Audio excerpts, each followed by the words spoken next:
Allegiance to the flag of the United States of America and to the republic for which it stands, one nation, under God, indivisible, with liberty and justice for all.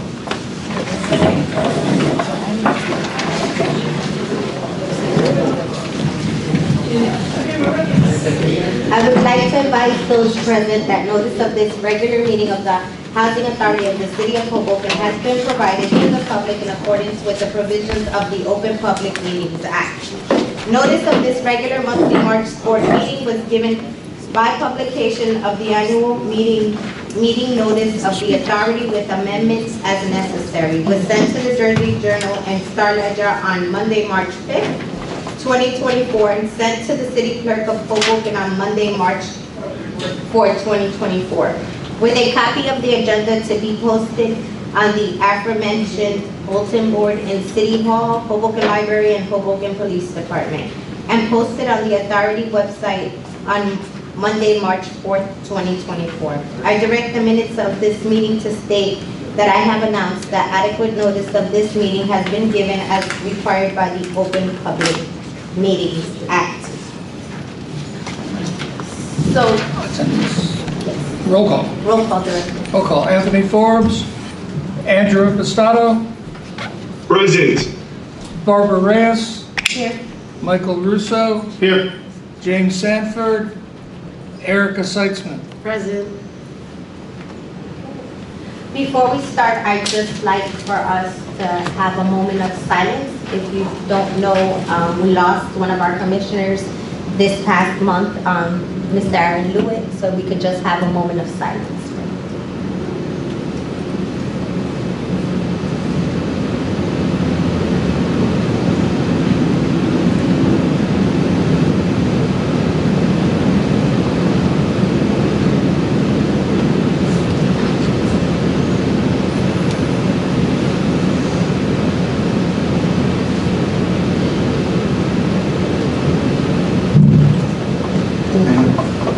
Thank you. I know that some of the commissioners here present would like to say something regarding Aaron. I have something to say. So we're just going to take a few minutes to kind of memorialize Mr. Lewis. We all say life is not fair, and this could not be more true today. Aaron was not only a colleague on this board, he was a friend to many here as well. Aaron's passing brought to light so many accomplishments and ways he gave back, not only to the Hoboken community, but all across the country. His heart was pure, filled with the need to help others, and even when his help took a turn for the worse, it did not stop him. Personally reflecting on the past 3.5 years since my return to this board, I must admit that initially I did not have a relationship with Aaron. In my community, there is often a lack of trust towards individuals that are not from here. Our community usually questions their intentions and their motives.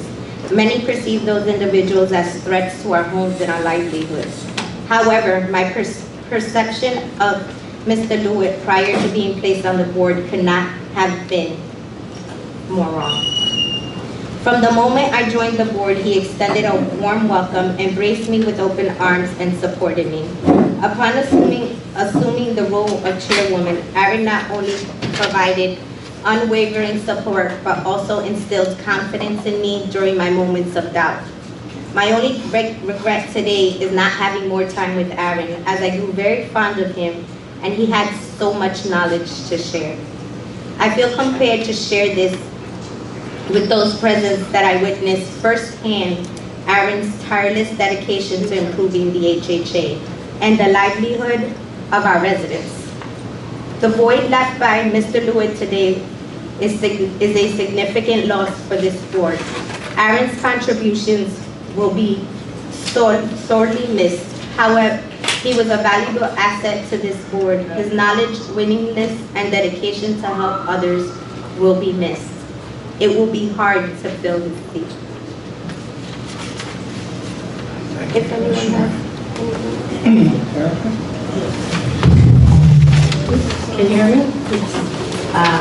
I'm not much of a public speaker, but I had the honor of spending a lot of time with Aaron and his wife and his son over even on his last days. And it was really evident to me that Aaron wanted the work to continue. And even though he couldn't really speak to me, he made the motions where I'm no longer here. You have to do it. Go, Erica. It's going to be hard. Aaron was on, besides the housing, so many different causes that we share. And it's very hard. It's heartbreaking for the board, for the community, for the family, for me personally. But it was never enough. He never, and like I said at the memorial, there was never enough projects. He always wanted more. And no matter how hard it is for us, we will continue in his honor and memory. Thank you. Thank you. And I'd like to read into the record something I put up on our website in Aaron's honor. We at HHA mourn the passing of Commissioner Aaron Lewitt on February 27th. As we are at our first Board of Commissioners meeting without Aaron, we deeply mourn because we've lost a man that was so totally dedicated to HHA's mission of bringing quality housing to the low and moderate income populations of Hoboken and beyond. I cannot fully express the sadness that has pervaded our commissioners, staff, and many HHA residents since that fateful day of Aaron's passing from this world. Can we please have silence? Thank you.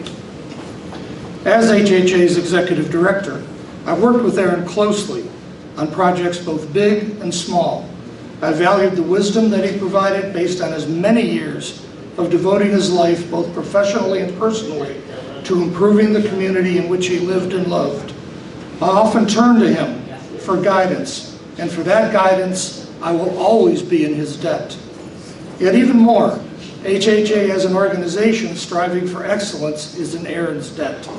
He brought insight, he brought integrity, honesty, rationality, and perspective to his role as an HHA commissioner. If there was something about housing that he did not know, he would make it his duty to find out. If there was a difficult issue in front of the board, I would watch and learn as he brought an honest and well thought out proposal to solve the issue to the table. And always, always with the best interests of HHA residents, both current and future, at the forefront of his thoughts. As our thoughts and prayers have gone out to Aaron's wife and life partner Lynn and his son Nathaniel, we know that Aaron Lewitt will be remembered and honored at HHA by all that knew and loved him. Aaron, you will be missed. And having said that, I would like to propose a toast, if you would, in Aaron's memory. Here's to you, Aaron, for our first meeting without you.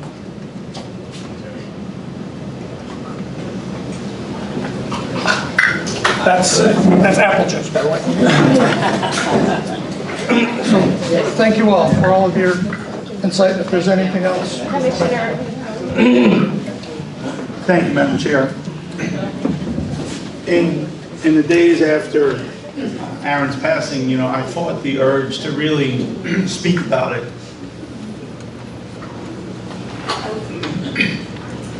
I knew Aaron on many different levels and for quite some time.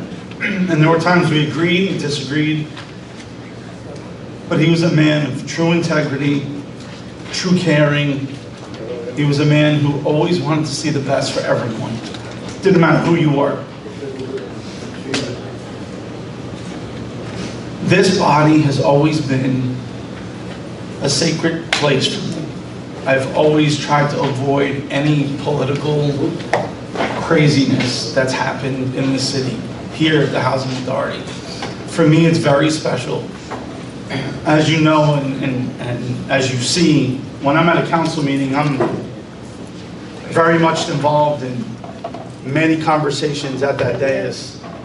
And my actions here are quite different because here we became a family. Here we are a family.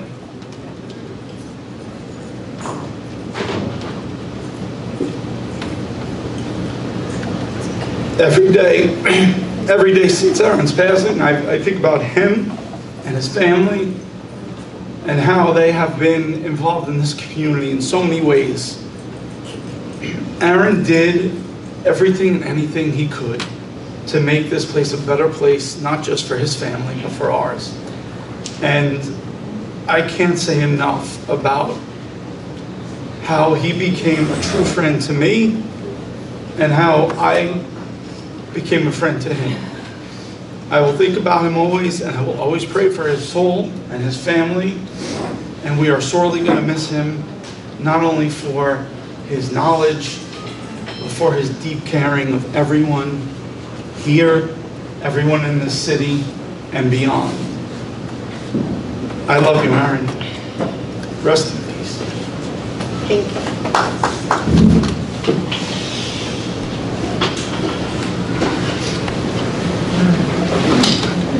So I think we can begin with the... I think we can begin.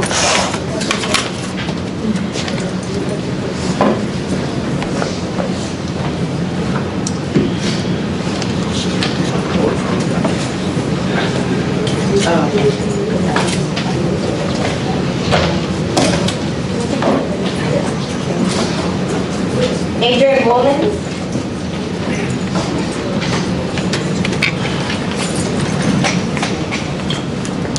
Oops. Just spell your name on the record. RWLINS. What does your first? ADRIENNE. The Housing Authority has dedicated 4 different areas to very close people, friends of the Housing Authority, Mr. Boyd, Miss Braxton, Miss Cologne, and Mrs. Forbes.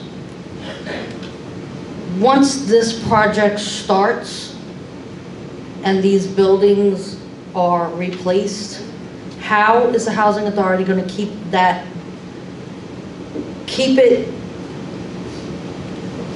I don't know, make sure that those memorials stay in place? The Kayala's Way, I don't know how that's going to be, redone, whatever, but we need to keep that going and make sure that it remains and it's not, thank you, boss. Again, people keep, I don't know who's doing it, someone keeps kicking the back door of 560 Marshall. It makes my kitchen and my bedroom vibrate every single night. It's continuous, and it's still not getting, I don't know what you guys are gonna do. I don't know how you're gonna take care of that. But it's sometimes as early as 6 o'clock and as late as 10 p.m. and beyond. And I know complaints have gone in, but I see nothing being done because it keeps happening.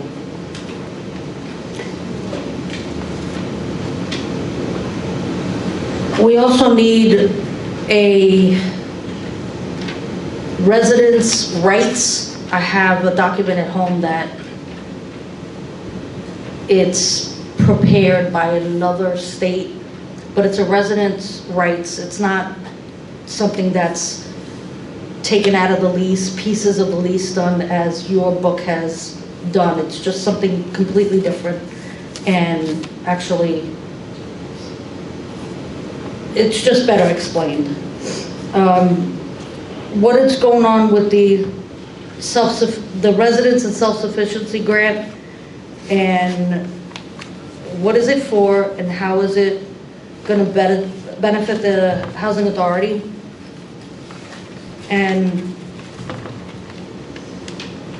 I know this is not going to go over with employees, but maybe once a week or every 2 weeks, the office is open till at least 8 o'clock, and then once every 2 weeks, and then on the weekend, so that the people that work during the week don't have to take time off. If you don't have vacation and sick time, you're losing money.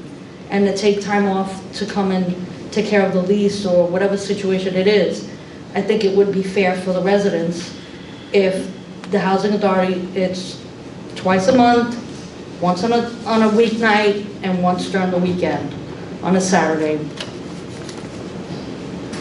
because we need it. Thank you. Thank you, Richard.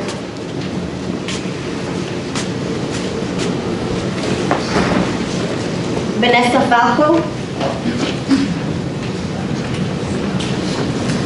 Good evening, everybody.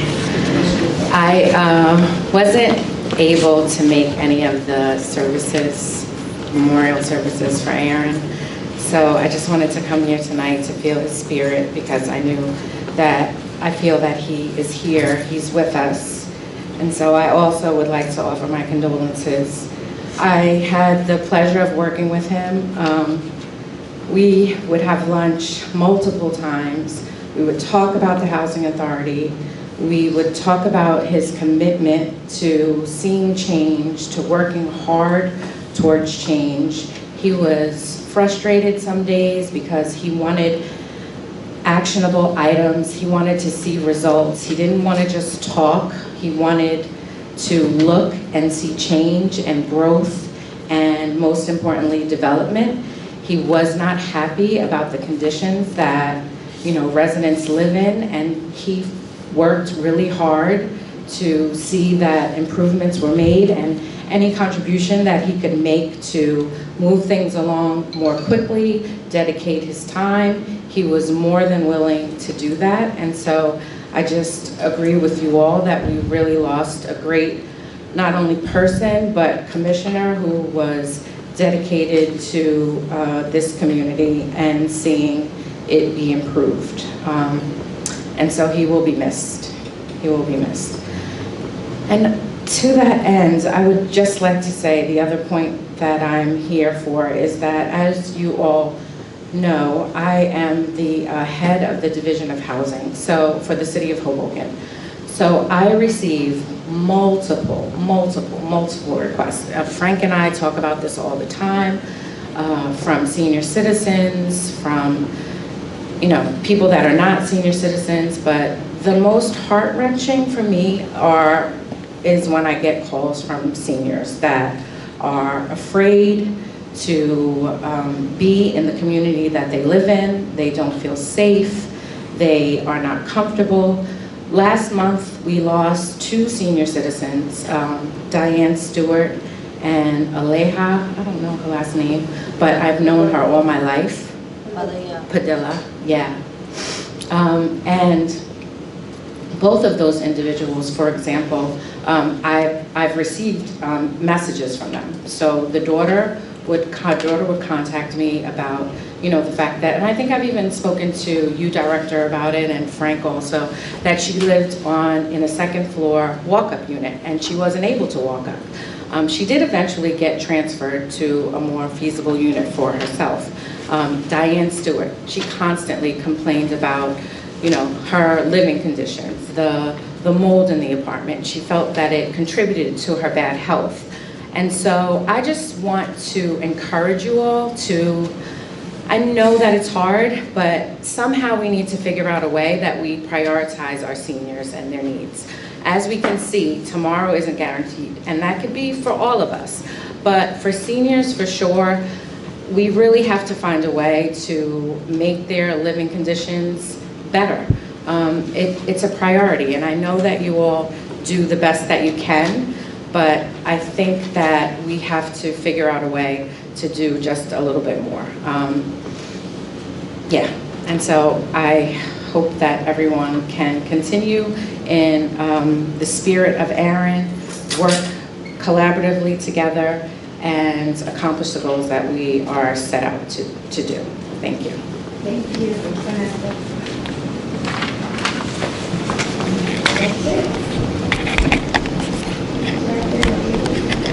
Thank you. Once again, to start my report, I'd be remiss if I did not mention the sad passing of our colleague Aaron. Another thing I'll say is that I just got over a cold, and I hope my voice holds out throughout the entire report. We don't mind if you cut it. Yeah, right. Andrew would have a problem with a short report, though. Right, Andrew? Yeah. We have continued to be focused on our Hoboken Housing Forward initiative, project-based vouchers issues, and of course, regular daily maintenance. We must remember that redevelopment process is a step-by-step process. We're building that foundation, often is the most important part of the building, and we are laying that foundation for our future success. Yes, sometimes it's frustrating that it doesn't go faster, but we must build that strong foundation. We're working with the city on instituting the required environmental studies for our properties. We've spent quite a bit of time with the city folks on this. We've got to do what's called a Part 58 in order to do our grant applications. So we've had another group meeting this month that include the city planning department, city attorneys, our attorney, the HUD Washington and field office representatives to make sure those can be completed as soon as possible. And I think we're almost to the end of that effort. Harold Fitzpatrick and HHA staff have had our follow-up meetings with our development attorneys, Reno and Kavanaugh. We're going over our proposed RFPs and plans with them, and we would think that in the very near future we'll be able to actually be publishing the RFP for our development partners. We'll make sure that gets around so you can take a look at them before that actually happens, but it really is starting to bear fruition, come to a fruition point here. We are in process with the Enterprise HUD team and Reno and Kavanaugh doing that redevelopment, that RFP for a redevelopment partner. The Enterprise HUD team has recommended that I move up my schedule on hiring a development and or construction director, and we're working on that job description now. We are continuing our regular meetings with the Enterprise HUD and our HHA team. Our contract with our consultant for future capital needs is finalized, and they're getting their start at taking a look at their capital needs plan for the Housing Authority's future as we go through redevelopment. And we are also with them going through projecting our management needs and positioning into 2023 and beyond, because after all, as we start this process and go through different phases, we are still going to have buildings to manage, we're still going to have our existing housing stock. So we're working on our 10-year plan on how we're going to be approaching our capital funds. Project-based vouchers with an anticipated approval of an amendment to our housing choice voucher admin plan tonight. That's before you. We'll be ready to publish the RFPs for project-based vouchers no later than the end of March. And we'll probably beat that timeline, we would think, within the next week or so. We've worked closely with the State Veterans Administration to create an RFP for our VASH vouchers that meets both VA and HUD requirements. The VA has thoroughly reviewed our proposals and are in concurrence with the document. We continue to work closely with the HPD and residents. Management has worked continually with our security guard service, and we have seen some improvements, but we still have some issues.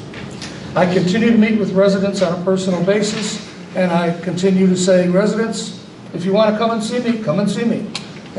Residents and staff, come on, see me. Vanessa, stop in, so you don't have to come here. But any of you, because I met with 10 resident families this past month, and we'll continue to do that at any time, so we can solve your problems. Housing for Hoboken met on February 27th. They were brought up to speed on our Hoboken Housing Forward initiatives. On our special capital projects, the defensible space fencing will be out to bid this month for behind our buildings from 208 Harrison to 400 Marshall. We're going to be doing backyard defensible spacing that goes back to the light rail. This would include fencing off and securing the playground areas, as well as preventing access to the PS&G transformer region, which is a hangout spot. This work is being funded through a safety and security grant that we achieved last year from HUD. We are awaiting a date from PS&G to increase the gas pressure for the emergency generator replacement at Christopher Columbus and Adams Gardens. So that project has been around for a while, and the final step is getting PSG to increase our gas pressure. And so the engineers are working with them. We hope to have that done soon. And as many of you know, the lights went out today at Adams. So there was a transformer that blew up in the street. So Adams went down today. Our temporary emergency generator kicked in and worked fine. So yay, we were prepared, even though our final generator isn't in because we're waiting for PSC&G. We are very happy to say that our temporary generator kicked in and worked. The replacement of boilers at 655 6th Street, 501 Marshall, 540 Marshall, and 320 Marshall is in punch list status, and the work on the Monroe boiler replacement has started and is in process. A request for you to increase camera coverage is in front of you for your approval tonight. That is funded through CDBG. We can talk more when we get to that resolution. As a part of the special allocation of capital funding, we've got some things in front of you tonight. We've got security camera installation at Harrison Gardens on each floor and the rooftop and the stairwells. Yay, that's finally getting awarded. Actually, not finally, it's gone well. Hallway and stairwell refurbishments are also in front of you tonight. I've been working with the City of Hoboken on planned renovations and additions to the Mama Johnson Field. The city's proposing two major initiatives at the field. The addition of a scorekeeper box behind home plate, be a raised block box so folks, the scorekeepers, can be up there and watching the games, making sure they're good. And then two renovations of our postal building there to include restrooms. So we're talking about putting permanent restrooms into that postal building, and that will have some of the mailboxes remain there, but also the mailboxes that are there that are from the furthest away buildings, like 200 block of Harrison, we can then build postal areas there, so folks don't have to walk all the way down to the field to pick up their mail. So that's all in process now. We're working with the city's engineering firm on that proposal. Those should be to you soon, for you to take a look at. Management, we're working on the full institution of our HOTMA regulations. Those have to be in place before January 1st of next year. We are working on policy revisions for that, and resident staff training and reconfiguring of our software. We have been attending training of staff on those issues. We ask that any resident that knows of an illegally parked vehicle, report that location of that vehicle to their manager. Please don't hesitate. If you know somebody's left a vehicle, please call and we'll take care of it. And I am going to give my voice a rest and ask Mr. Merchant to talk to you about occupancy and rent collection issues with our vacancy rates and our account aging reports on finances. So Frank, I'm going to hand it over to you. Before Mr. Merchant starts, the record shows that Commissioner Stanford as well as Commissioner Force are now here.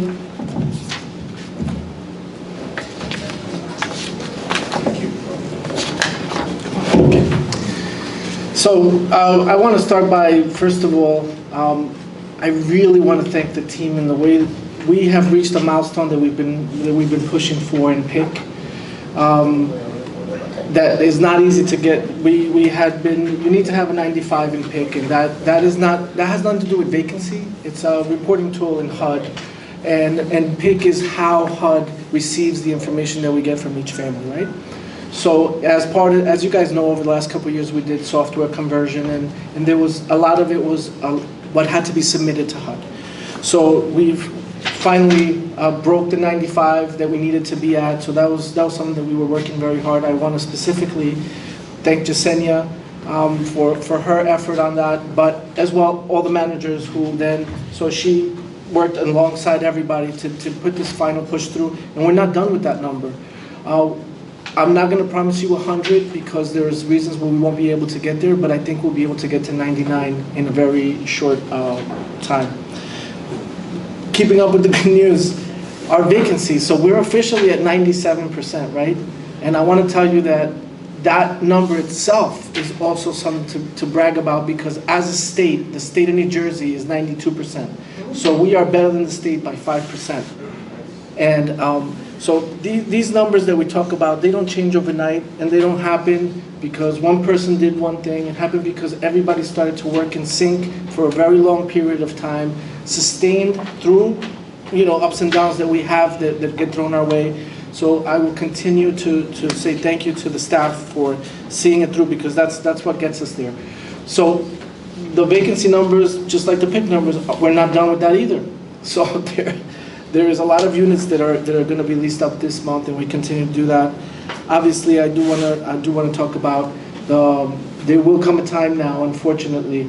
I know that we've been working with families for downsizing, but that will be the only avenue to really get to the point where once we are fully occupied, that's how we're going to be able to get people to transfer and move to the apartments. We might ask a family. So we have about 150 families at least who need to be right-sized. So that makes it difficult, because obviously we don't have 150 vacancies, right? So the only way to do this is as per needed now. So we're going to be working with families little by little, but the real news there is that we are at 97% occupancy, and that shows it starts to be a cumulative effect in how the buildings are kept and how things are operating, because empty apartments are not good for anybody, right? So it's a waste of a source that we have here for families, and it's a loss of revenue. So as we get the new families and new families are paying, hopefully that helps with the tenant accounts receivable. Tenant account receivable continues to be where we need the most help from the residents. We've offered repayment agreements. We've offered now a second round of repayment agreements. Every month I provide the board with a snapshot that includes the amount of families that are in repayment agreements. That number went down by 30 this month, and it's not because people paid the repayment agreement. It's because now they've defaulted on the repayment agreement, and unfortunately they've now are the families that are going to the front of the court line. We continue to work with the attorneys on our monthly letters and going to court for accounts receivable. Obviously, in court, we will have a final opportunity to enter into an agreement with families, and that's what we're really hoping to get to the point where we just need folks to enter into an agreement and then maintain it. You have to pay it. So that is the general outlook on that, but as the director mentioned, some of the things that we need to focus on right now is HOTMA. So HOTMA is changes that are happening that we will have to make changes to our admin plan and our ACOP. So the board will be seeing new admin plans to be reviewed and to comment on. Because there are going to be significant changes, they're going to need time to be reviewed by the public, and they need time to be reviewed by HUD. And Director, our deadline is October 1st. So we need to get to that deadline. That is our fiscal year, and that's by the fiscal year we must be in HOTMA compliance.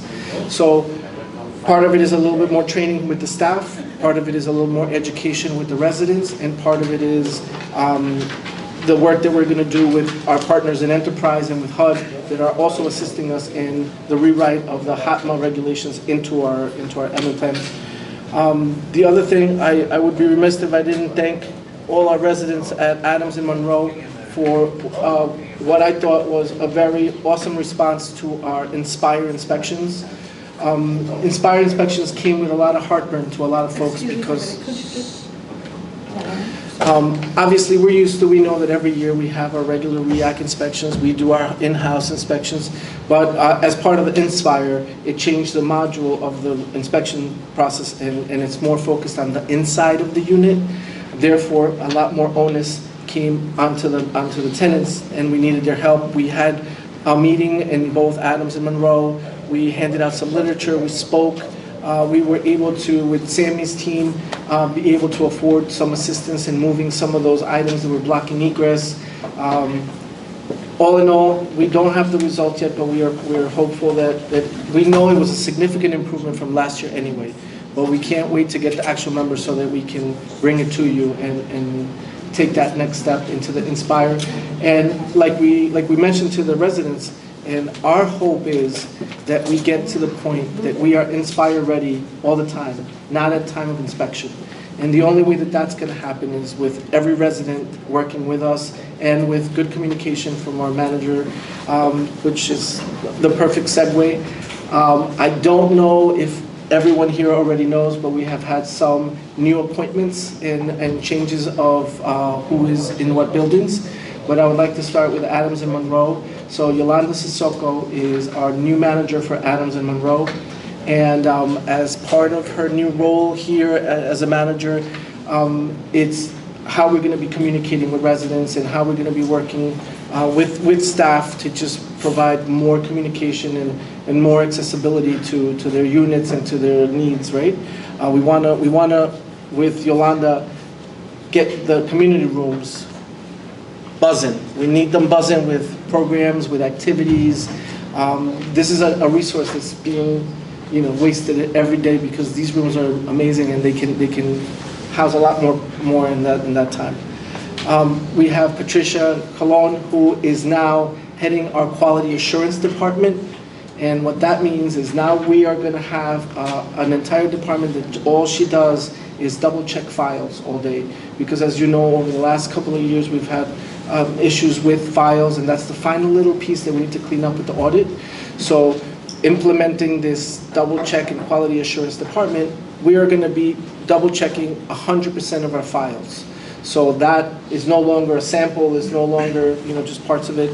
And Patricia, she also is our manager who has been here for the longest with us. She's been at the most amount of amps. So she brings a lot of experience to her.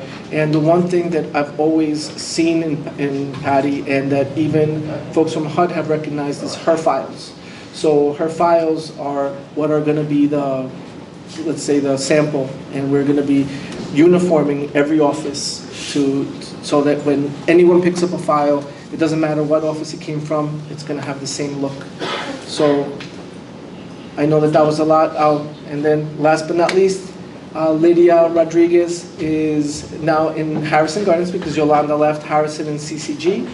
So congratulations, Lydia. And now we have Doublemint Spirit, double the fun, double the pleasure. Maria and Shauna, Andrew Jackson, South and North. We're combining it. It's Andrew Jackson. The way it's reported in HUD is 1 amp.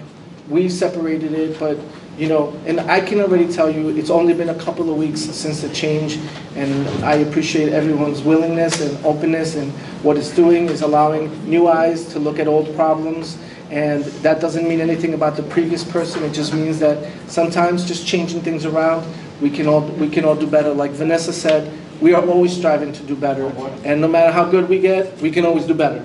And when we get that good, then the pressure is going to be to stay up there. So the pressure never leaves. So, but thank you to everybody, and I want to say,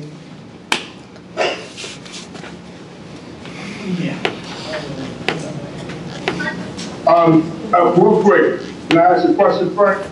yes. On the egress situation, how many apartments do you know that's blocking that? Because in my world, the shelter world, that's a big issue if we can't get out in an emergency. So do you know how many apartments are like that? So yes, because we did an 100% inspection, we identified all the apartments that had blocked egress, and then Yolanda went and did 2 rows of inspections to see if it was done. And the folks who were finally not able to move things, that's when Sammy and team afforded them the manpower to move some of the items. So at least now we know what those apartments are. They may be good for today, but we have a feeling that as the days go by, they'll revert to the way they were. So that's what I was saying, the constant touch now and the going back to those apartments is what's going to make the difference in that egress. And yes, Rev, those are life-saving, and I know that it was also a point of heartburn to some of the tenants because their space, how they're used to it, and if all of a sudden you have to change your bed, or you have to change your dresser, and that's all you have, that's a lot to ask of somebody. But because the reason why we're asking for it is it's for their health and safety, I hope that everybody understands that we're only trying to make it better for everyone. Sometimes it's like medicine, it doesn't taste good, but in the end, it's good. And it is hard when you move in from a house or a 4-bedroom apartment, you move into a 1-bedroom or an efficiency, and you've got your old furniture, and you've got the bed that you had with your husband for years or your wife, and it just doesn't fit.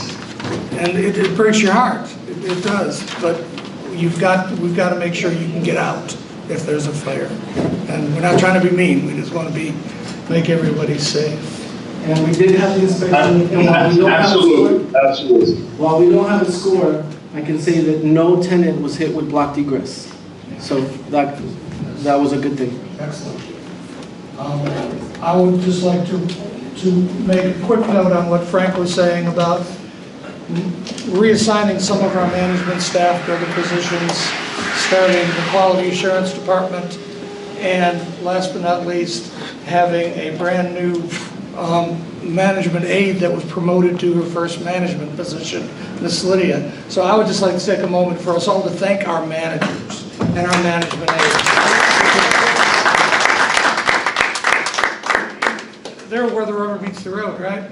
I mean, you guys, they every day, they're out there working hard for and with our residents, and we couldn't be an excellent organization without them.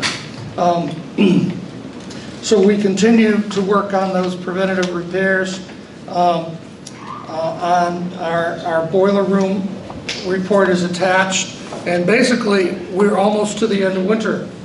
I see some buds coming out, and Greg Waglinski, Louis Debron have gotten us through the winter.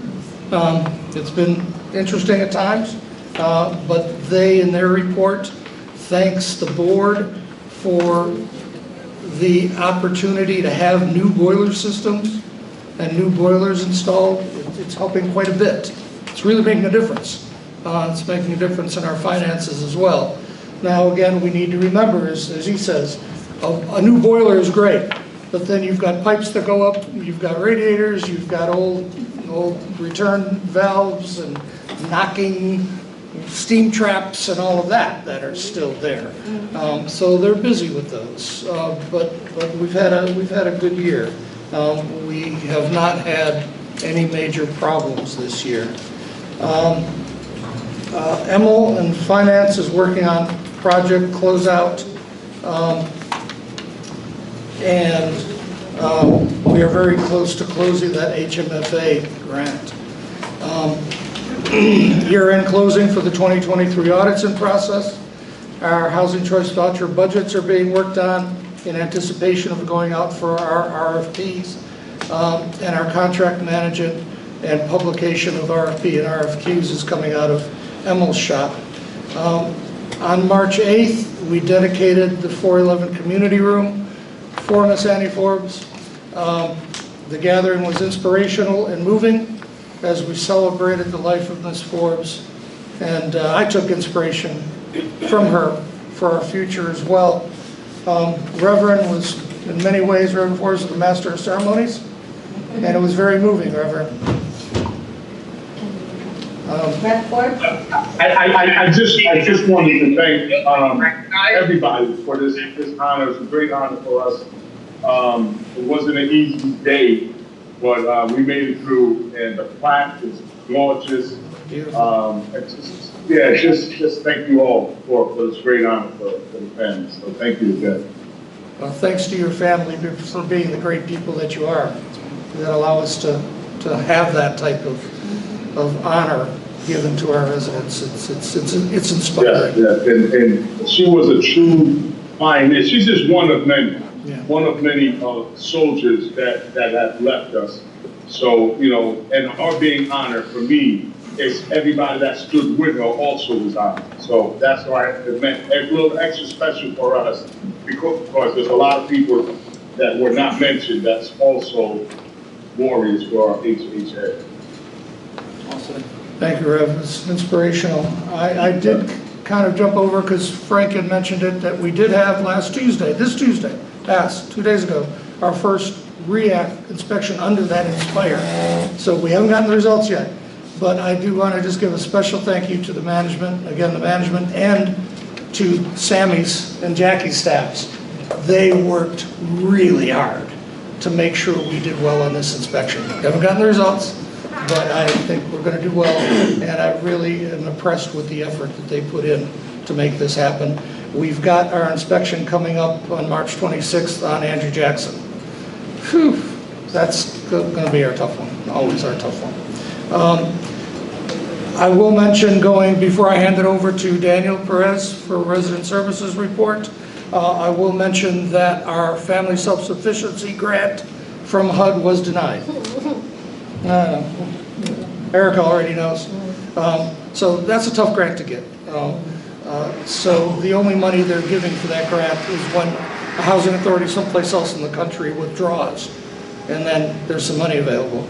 So very few are given out, but we'll keep trying, and we'll put it back in next year and see what we can do about that family self-sufficiency grant. So there weren't any deficits in the application, it was just because there wasn't money available? It wasn't the money available. Gotcha, okay. Yeah.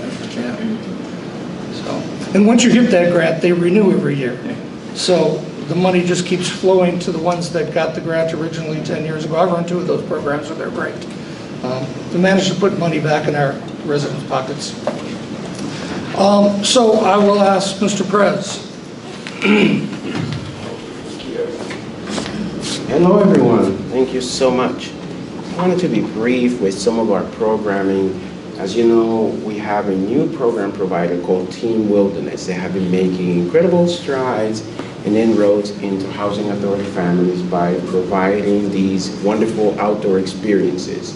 So they're coming back for the spring break from April 1st to the 5th, reaching out to those young people between the ages of 12 and 18. And some of the day trips that they have planned are hiking and kayaking as well. So as they continue to reach out to our community, we hope that these events continue to grow and the participation also grows with many of our families. So we're working very closely with them on outreaching to our families that have children between the ages of 12 and 18, so that way they can enjoy these amazing experiences through these wonderful folks at Team Wilderness. We are also working together with the City of Hoboken, Mayor's Office, as well as Act Now Foundation to provide a series of workshops to our seniors. Right now we started at Fox Hill with Alzheimer's presentation. Our next series of workshops is going to focus on depression and anxiety for our seniors, and this is something that we're going to do quarterly and of course bring to all of our buildings in order to ensure that all of our resident seniors get this timely and needed information and workshop and service for them. And finally, we're working also with Councilman Ruben Ramos as well. Every year, as you know, he works very hard to ensure that our seniors enjoy some great time in Atlantic City. So our first trip is coming up in April. So we're really excited for that. We're going to be communicating that to all of our seniors, first come, first serve. We have a bus that we provide, that Ruben Ramos provides for free to our community, so you don't have to pay anything for that. It's going to be an amazing trip, and we hope that you can join us again every year. And I have a special note also to speak on Aaron. Not only the work that I do for Hoboken Housing Authority is a work of love, it's something that is kind of synergistic, with the work that I do through my church and other nonprofit organizations that I volunteer with.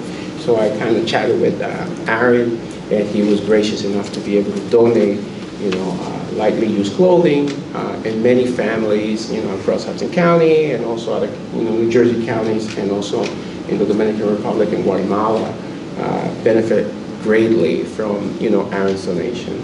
So I'm really, happy for his work and everything that he did and the lives that he touched, not just at the Housing Authority, but also families that he will never meet, were also changed and transformed and touched by Aaron's, good nature and also, kindness. So I really, will definitely miss him and more for him. And one more thing that, Aaron and I, we try to push, which is something that we struggle with a little bit, was ensuring that all of our seniors had access to the waterfront, because of transportation and other issues. Many of our seniors are not able to reach the waterfront. So this is something that hopefully we'll be able to continue to push with the city in terms of providing, transportation to our seniors so that way, especially during the warmer months, they're able to enjoy the amazing waterfront. And also, I want to thank Mayor Ravi Bala. He actually surprised us today at Monroe Gardens by showing up and celebrating with us at St. Patrick's Day event. So really thank him for coming through and being part of this celebration. Thank you so much. Thank you for your good work, and that concludes my report for tonight. Director, so I just have a question. Oh, I'm sorry, I have a question for Dave. Yeah, Commissioner Ford. Daniel, I didn't hear the Labor Day barbecue for the residents. Yeah, so usually, Okay, I got it. Commissioner, I tend to announce those maybe closer to the event, but yes, we did speak, and we have coordinated, Reverend Forbes, an amazing event for the residents of Christopher Columbus and the larger community. For May 26th, is going to be a community barbecue, so everyone is invited to that. So we're going to get more information out. It's already on the Google Calendar. Anyone that has access to the Google Calendar will be able to see that information, but we'll be able to get more word out, as we get closer to that event. I'm just a little excited. I'm in barbecue season, my friends. I'm a little excited. Gotcha. But everybody is invited, though. You can't beat my ribs, Rev. Hey, listen, my ribs are so good, you might want to smack somebody. So Director, my question was, during your report, you reported some changes that the city graciously wants to do at the Mama Johnson Field. Yes. My question now becomes, how does that change our MOU with them, and will there be any changes? Yes, we're talking to HUD about that now, because we're going to have an MOU that's approved by HUD, and we're going to have to talk about when before the construction goes forward, what might be the changes in the use of the field. I don't see many. I mean, I think the process we have right now of the city's allowed to have their time, and then whatever time they don't use, we use, that works. And I don't see a reason that we need to change that process. I think that process works well right now. And even though the field's going to be better, it's the same field. I just want to make sure that I'll be totally honest. As a resident here, I am not for changing the MOU that we currently have. Okay. I feel that field was made for the housing authority, for the residents of the housing authority. And yes, I understand that we have an MOU with them and they use the field. I just don't want them to the truth of the matter is, I don't want them to come in and take it over. It belongs to our residents, and our residents should have the first choice, should be the first choice to utilize that field. So I just want to make that perfectly clear. I like that, Mr. Chairman, and I pledge to you that you will have full transparency with any talks on that. We'll bring it to committee, we'll bring it to the board. There'll be nothing that you will not like. Thank you. Thank I you. appreciate that. Thank you. And another question is about the parking situation. I was just wondering, do we have a timeline on when we will be actually assigning the actual spots? And I'm saying it for a reason, because again, the parking lots that are closed in and they need access are okay for the most part. Those that don't have that are open, basically, anybody can go in there and park. And I know I personally have witnessed still in our parking lot where I live, where they park there, get on the light rail, leave, come back, and they don't have stickers. And that's unfair for the residents that come in. Where I personally live, it's very limited. It's about 10 to 12 spots. And that's the whole section there. So it's a sad situation that you have someone taking a spot from a resident that actually has a sticker. So I think if we had assigned spots, it would make it not only easier for the resident, because now it's your spot, right? And when they come in, they would have access to contact, I guess, the tow truck themselves, instead of having the residents contact one of you guys to then do the call. It just becomes, it's just a lot, because the issue is that these individuals, they either do it early in the morning before you guys get there, or they do it after 4 o'clock when they know you guys are closed. So, I think assigning it would be actually easier on you guys. It takes a lot of the burden off of you guys. Want to talk about our plan? Yeah, so the only thing that stopped us right now was React. Okay. So we kind of did that, and then we got hit that it came in. But as soon as React, right now we're closing out Adams and Monroe. Right after that, we just got Andrew Jackson. As soon as that's done, I believe that we have everything in place to just kind of move forward with that. And I agree with you. It's going to be better for us, and it's going to be better for you guys. And we'll be numbering every spot. Nice. And your ID card will have that parking spot number on the ID card. So you would be able to come to us, the police, whoever. Here's my card, that's my spot. There's a car in there, boom. Okay. So, and then last but not least, we are doing some parking lot renovations. So springtime is here. So now we can jump on some of this numbering and some of the painting and things we need to do. But it's on our mind too, Chairman. Okay. I'm sorry. Sorry, Mike.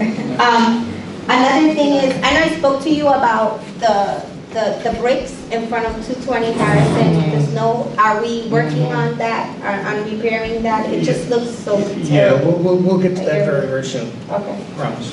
Okay, thank you. Does anybody have any questions? You don't have no questions? Okay. So, I just want to say, Mr. Russo, I'm going to be reaching out to you for some help on that barbecue, sir. Anytime, my man. You ain't, but you're not getting my rib recipe.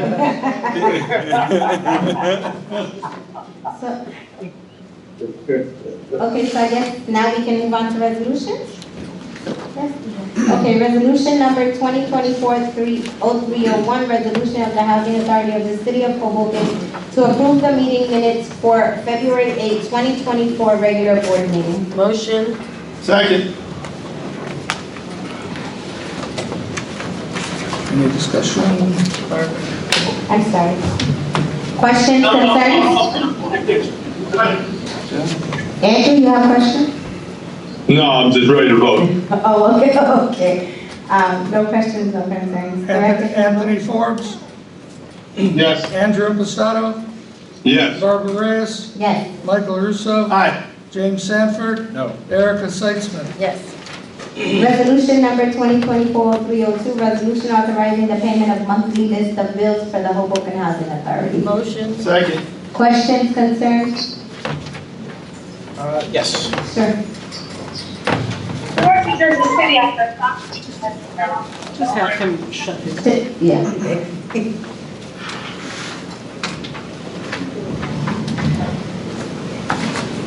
For the sake of civility, brevity, not getting into anything. And not getting into any. Not getting into anything, I would request that line item 10 on page 1, monthly contractual expenses, Fitzpatrick and Waterman services rendered as general legal counsel, special legal counsel, tenant issues, and I'm sorry, I'm just having a problem here. Oh, yeah. I'm sorry. Is it That's the special mic? legal counsel. Special legal counsel, tenant issues, NJHMFA grant and the RAD, January, February 2024, in the amount of $28,000, $383.00. I'd ask that we take this line item out of the list of bills and vote on it at the next meeting. Does anyone else agree? No, I'm comfortable voting. I'm voting. Yeah. Okay. You comfortable? Okay. If, Any other questions? Yeah, if we're not going to take it up, and I do have to ask a few questions on this line item. I have requested the itemized invoicing from the Fitzpatrick Law Firm. Matt, are you aware of those requests? I am, Commissioner. Thank you. And I have gone through all the documents, and I only have up until January 4th, 2024, which covers the December billing. This list of bills is for January and February of this year. I presume it wasn't included just because it's being recent? That question probably would be more appropriately directed towards the executive director because the request was made of the executive director and the response that you received came from the executive director. Okay. In accordance with board policy. Okay. So, Director Recco, is it simply that I just did not request January and February of this year? Yeah. The initial Yeah, request I gave 2 you, weeks ago? I responded to you with everything that I had at the time I responded to you. Okay. Okay. So this is just one of the challenges with this policy that was recently enacted by the board. You know, I would like to have the itemized billing before the meeting, before I'm asked to vote on council's billing, and I'd simply like to have that before we vote on it. Commissioner Stanford, I think then if that's what you would like, I would then send an email to the director stating that. I think that when the original email went out, it didn't specify specifically that you wanted an itemized bill for every, an itemized bill for every, I guess, billing period that they were gonna bill us. But I'm pretty sure if you put that in writing to the director will then make sure that it's asked Fitzpatrick's, and I believe it shouldn't be a problem with it to be released. So in order to have the backup documentation for any item on the agenda, you're saying I need to put a request in writing 2 weeks in advance. If I understand the board policy? Yeah, I would ask that you do that, yes. So in the instance of, and we'll get to it, there's additional resolutions that are before this board where they were just added to the agenda. I mean, I can't vote on those items without having any of the backup information for that, whether it's a list, whether it's itemized billing, or whether it's the details of each resolution or extension. This is becoming a little challenging to manage. I think, I understand what you're saying from your point of view, but I think maybe having played a role in the committees would have you have a better understanding of all the resolutions that are in front of you. Unfortunately, because you're not currently a part of any of the committees, it kind of makes it difficult for the information to get to you, which is why you are having trouble, I guess, getting the backup of what you're requesting. So we've had many public meetings where I've requested this information. I understand, it's public, it's verbal. You want me to put it in writing, I will put it in writing. Director and council, would it be sufficient if I were to put into writing that I would request your legal billing in perpetuity for as long as I'm a commissioner, at least 24 hours or 48 hours or however many days in advance, which is comfortable for you, so that I can have this information before I vote on your billing? Yeah, and I think that should be directed to me, yes. Okay. Yes. All right, I will make that request in writing. Thank you. Thank you. Is there anything further on those? Oh, sure, Vice Chair. Thank you. So I've been to quite a few conferences throughout the last 2 years. And, you know, through these conferences, you meet a lot of commissioners and you sit and talk. And I showed them our board packet. And they were like, they said to me, wow, you actually, they don't let people speak without getting questions ahead of time. And they do not get this much information. Most of the people that I was speaking to, say it's a Delta 5, like about 5 to 10. So I'm like super impressed and very thankful that everything is here. And of course, if we have to tweak, we tweak. But this is not somewhere where we're not getting the information standard to across the country. Thank you. I would just like to say, Vice Chair Seitzman, you're welcome.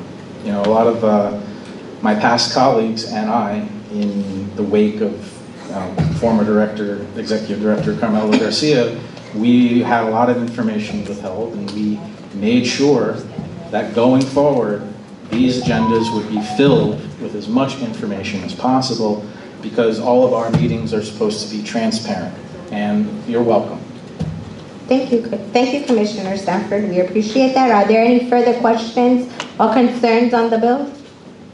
If there isn't, can we please call the vote, Director? Anthony Forbes, Yes. Andrew Impastato, Oh, sorry. Yes. Barbara Reyes. Yes. Michael Russo. Aye. James Sanford. No. Erica Seitzman. Yes. Resolution number 2024-303, a resolution of the Housing Authority of the City of Hoboken to amend its Housing Voucher Program, HCVP, administrative plan to allow for project-based vouchers. Motion. Second. Questions, concerns? Call the vote, Director. Anthony Forbes, Yes. Andrew Impastato, Yes. Barbara Reyes. Yes.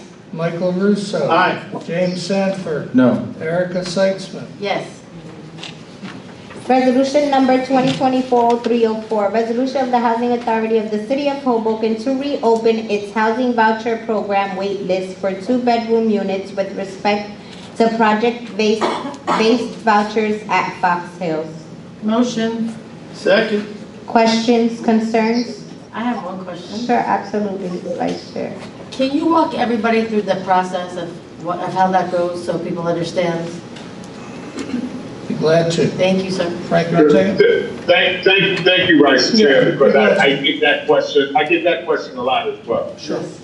So the very first step is we have the opening of the wait list, which is happening from April 1st through April, I believe, 5th.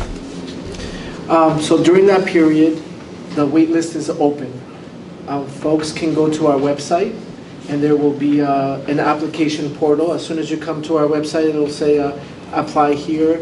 Once they get there, the very first thing it asks someone is to provide basic information of themselves, and you create an account, and you open up an application.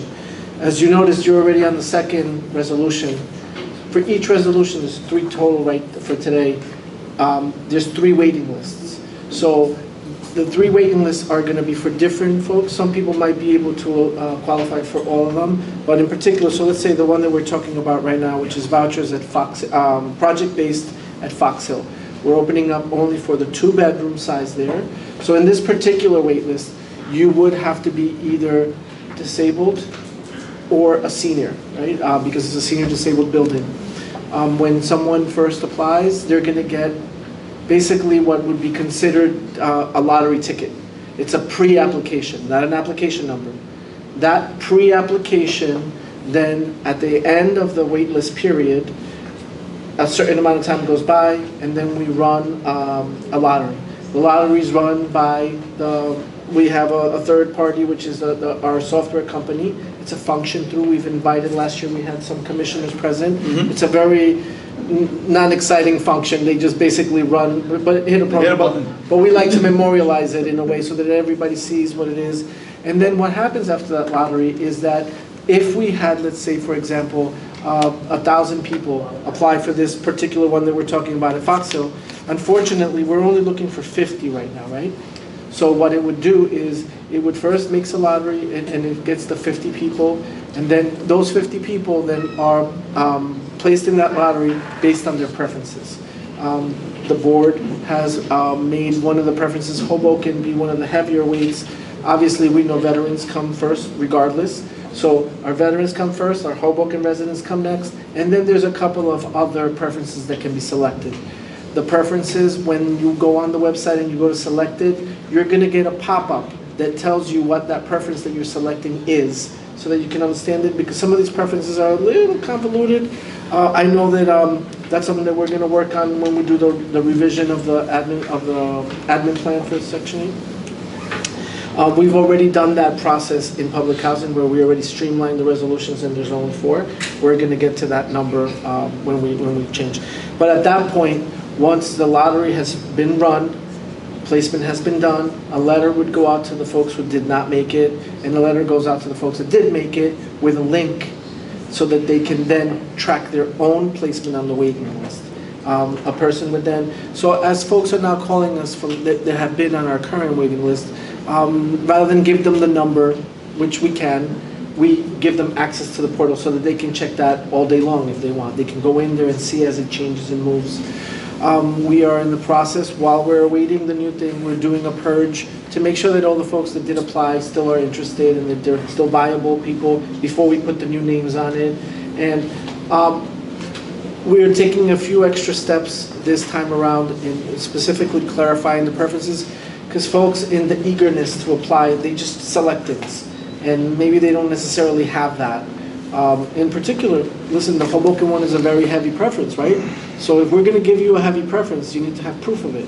You must be on the lease, and that's where some people are getting snagged. Maybe they do live in Hoboken, but they're not on the lease. So, you know, that's a little bit of a touchy situation. But as far as another one I'd like to touch on is displaced. I know that a lot of folks feel that if displaced not only means that you're not in an apartment. If you read our definition of displaced, it's someone that was displaced due to a natural disaster, a fire, a flood, or a government action that happened. Most of our families who are displaced, maybe they got into an argument with a family member and they moved out. That is not going to give them that preference, and unfortunately, when someone gets called, that's when we have to kind of like make sure that you have your proof of your information. So I hope that answers it, or might have brought up more questions. So if you have questions. Can I clarify one thing, Frank, and then add one thing? Yes. The first is to clarify, so correct me if I'm wrong, Frank, I don't want to put words in your mouth. So the way this lottery would be run is, under your example, there would be 1,000 applicants, pre-applicants. Lottery would be run to select 50 randomly. At that point, those 50 pre-applicants would be kept, and the other 950 pre-applicants who were not selected through the lottery, those pre-applications would be discarded. At that point, preferences indicated would be applied. They would not be applied prior to the lottery being run and the 58 pre-applicants being selected. So I have a question on that. Didn't we discuss that those preferences would be applied first? So for example, say there's only 100 people that apply, and 50 of them have the Hoboken preference, but 50 of them do not. And by the strangest imagination, the 50 that do not have a Hoboken preference are selected in that random drawing. You're actually taking, you're now displacing the Hoboken resident, which we're asking to give a preference to, and we're not actually giving them a preference because they didn't make it in this random lottery. I've always felt, and I expressed it at these meetings, that the preference should always be applied prior to that lottery. Because if we do have 50 Hoboken residents, they should all apply, they should all be qualified for the random drawing that would rank them for their housing. That is why we're doing the preference, right? So that we house Hoboken residents. So I want to give you one example, Commissioner. So Please. The first list that we did, we had 8,000 applicants. Right. So to get 8,000 applicants to come in with all their paperwork prior to doing the lottery, and most people, and we're only looking for 50, we're going to spend thousands of dollars in time to get people to come in, and then at the end of the day, we still have to run the lottery. But what I'm getting at is, if we have 8,000 people to lift the burden to get all those people to qualify, then we would have to wait months and months and months to get through that amount of people to get the numbers to run the lottery, which is something that... So there isn't, so when we do the lottery, right, because I've sat in on one, is there any way that prior to doing that, maybe, I don't know, maybe there's a system, maybe we're not using the correct system, or maybe we're not doing something correctly, but if there's an application, and I know that every board member here, or the majority of the board members here, our concern is that we want to continue to house Hoboken residents first. We're not saying let's not let other people in, but let's help our people first, right? Our city first. Is there a way that when they're completing the application, that if they're,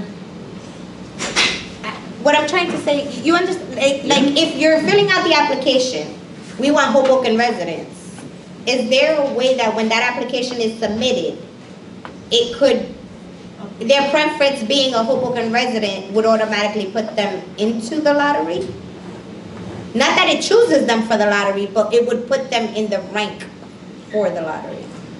Do you, maybe I'm not explaining it right. Or to, I think the simplest answer, I'm sorry to cut you off. No, it's fine.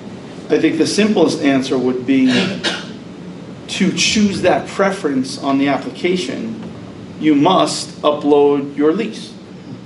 Or you must provide that documentation Residency. at that moment, right? I think there's most certainly a way that we could do it where it's not as cumbersome as your concern is.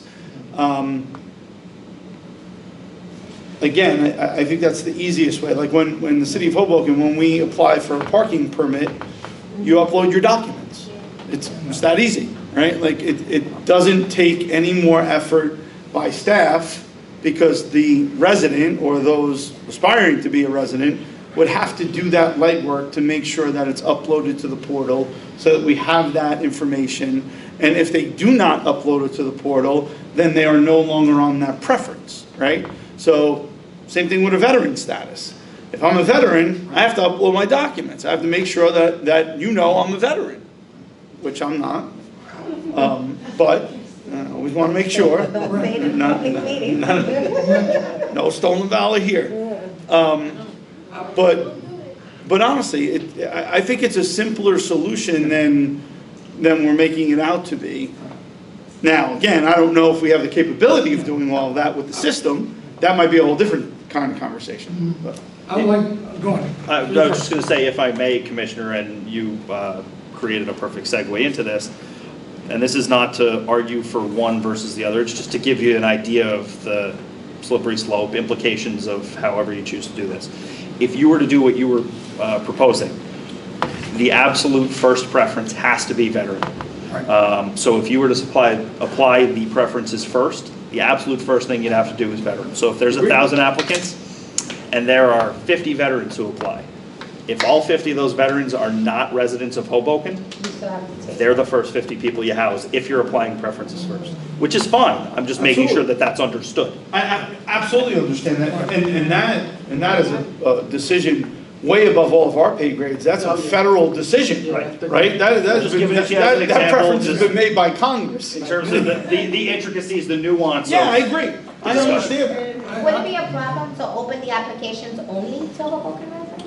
Is that illegal? Is that legal? We did that. It's by town. What's up? Can we only apply, Oh, yeah. like opening these lists to only Hoboken residents? I'd like to ask a question. We'd like to take a look at that. Absolutely. I've got one comment, and then I'll hand it over to the Commissioner. I would like to propose that we take a look at this. Because I agree with you, by the way. Yeah, no, I know you have. No, I agree. Conversations about it. Yeah, we have, and I would like to be able to either withdraw or table, so that we, with the attorneys, can take a look at this. Okay. Work out a clear procedural system that you are comfortable with that meets those goals, and come back to you next month. Because I agree that we need to make sure when we do this that we're on solid ground and there's no questions. There's no questions whatsoever on this. I'm okay with that. Commissioner Stanford, you had a question? Yes, thank you. So just for context's sake, for the public record, and for my own refresher, could you help this commissioner understand what the current process is? And then in terms of this discussion, what is the proposed new process? Well, the process is the one that I had described before.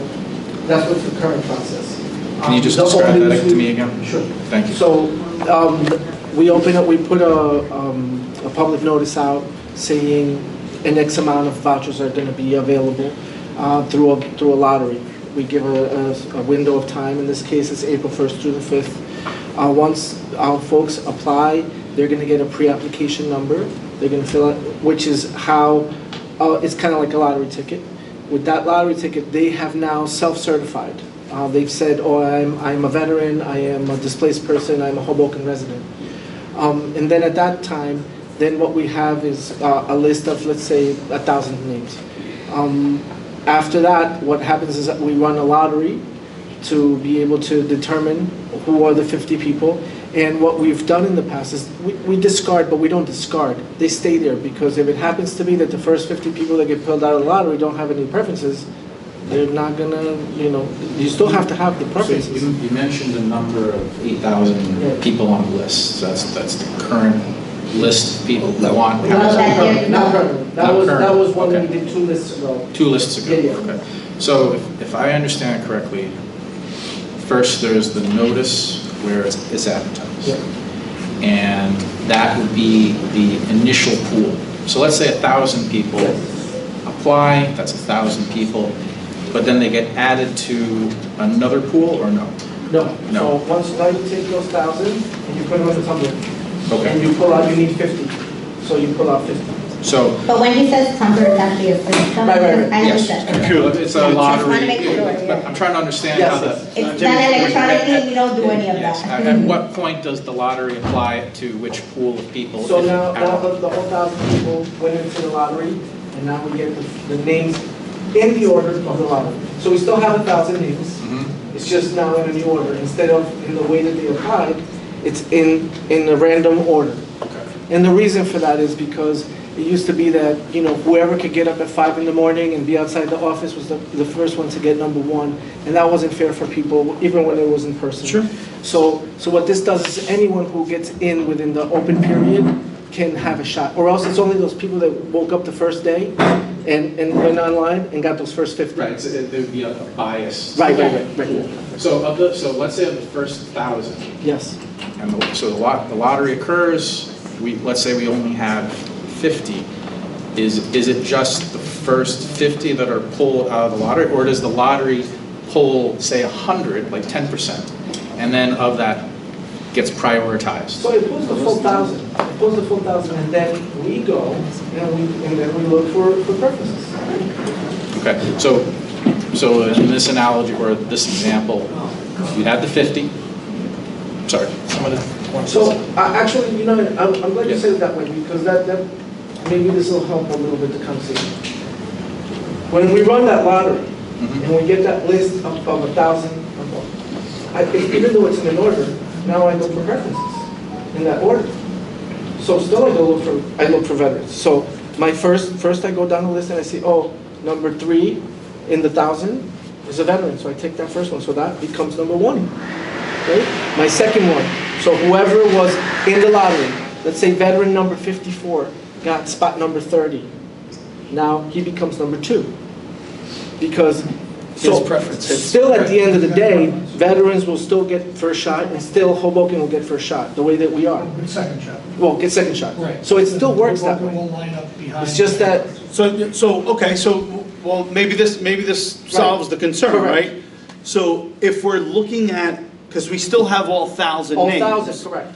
If you have 622 and he's the only veteran, or she's the only veteran, are we moving 622 up to 1? What moves you up to 1 is your preference. Right, that's what I'm saying. So yes, so the preference does eventually write you after the lottery. But the concern is, if you're not part of that 50, Then what happens? and you're a Hoboken resident or a veteran, and you wind up being not Below picked 50. in that 50, above 50, then you're out. No, the only way you'll be out is if there's 50 veterans. Okay, so what if there's 20 veterans? Then it goes to the next preferences. And 30 Hoboken residents beyond those veterans? Correct. Does that mean they all get moved up past the 50? Yes. That's how you pick your. Then that's the fine, then that preferences- solves the problem preferences for make me. it. Because the lottery puts them in a 1 through 1,000 order. The preferences moves them up. But if we're saying, okay, I'm lost, I'm so sorry. And I'll explain to you why it doesn't I make a think I'm difference. lost only because we're saying we're gonna have 50, right? We're gonna pick out 50. And we got 1,000 applications and only, the lottery is only gonna pick 50, but what you just explained said, you just stated, no, the lottery pulls 1,000 and we pick the 50 with the preferences, right? So think about this, right? That's how I understood it. Let's say, I think I have a good example. So let's say that you have, right? Mhm. You're 20 veterans, right? And then you have 50 Hoboken people. What the lottery did was that it placed them in a place where. Randomized order. Randomized order, that when I go through 1 through 1,000, maybe that person that was the second Hoboken person when they initially applied, they were number 800, right? But the lottery put them up here. So, but even though I only have 30 Hoboken residents, and I only need 20 to complete, it did move out some of the Hoboken people because it put them in lottery. But we still go by preference. Still, first the preference goes first. So you run the 1,000, right? The person who, let's say, you have 50 Hoboken people, and you have 20 veterans. So the first 20 veterans, no matter what, whether the veteran landed in spot 3, 5, 27, 102, I still go first, I look for my veterans. The veterans, not me looking for them, the preference puts them in the placement, right? So now that the 20 veterans made it, because we only had 20 veterans, so they all come to the top. Now we have 50 Hoboken people, so technically out of those 50, how the next 30 people will get picked is by their random placement on the lottery. So now the only way that Hoboken person gets knocked out is if they were behind the Hoboken person and the 50 that we got were taken.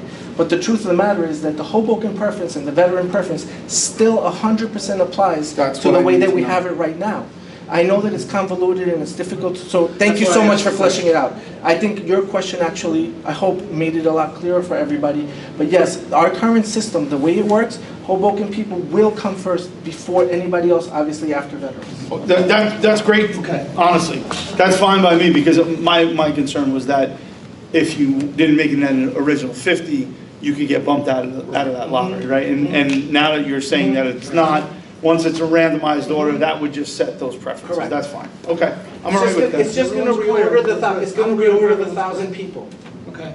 That's really what the lottery does. It reorders the 1,000. Yeah, okay. Then at the end of that, the preference is what's going to dictate who the first 50 are. Right? But could we still then, so that we all get a better understanding, would it be possible to just open it to veterans and Hoboken residents? I'd want to take a look at that legally. I'm just Okay, worried just wondering. that we might be running afoul of federal law. Yeah. Okay. But I mean, if we can look into into it, I think it would. But I also think that if we did it that way, it would minimize the amount of people that we're getting. And then we would definitely be sure that the people that actually applied, well, we wouldn't be positively, because I know you gave some examples where they say Hoboken residents and then they don't show that. That is the worst part of it, right? And I think your solution is 100%, and that's something that we already considered and we're working with PH, is for them to have to upload the document in order to get the preference. Right.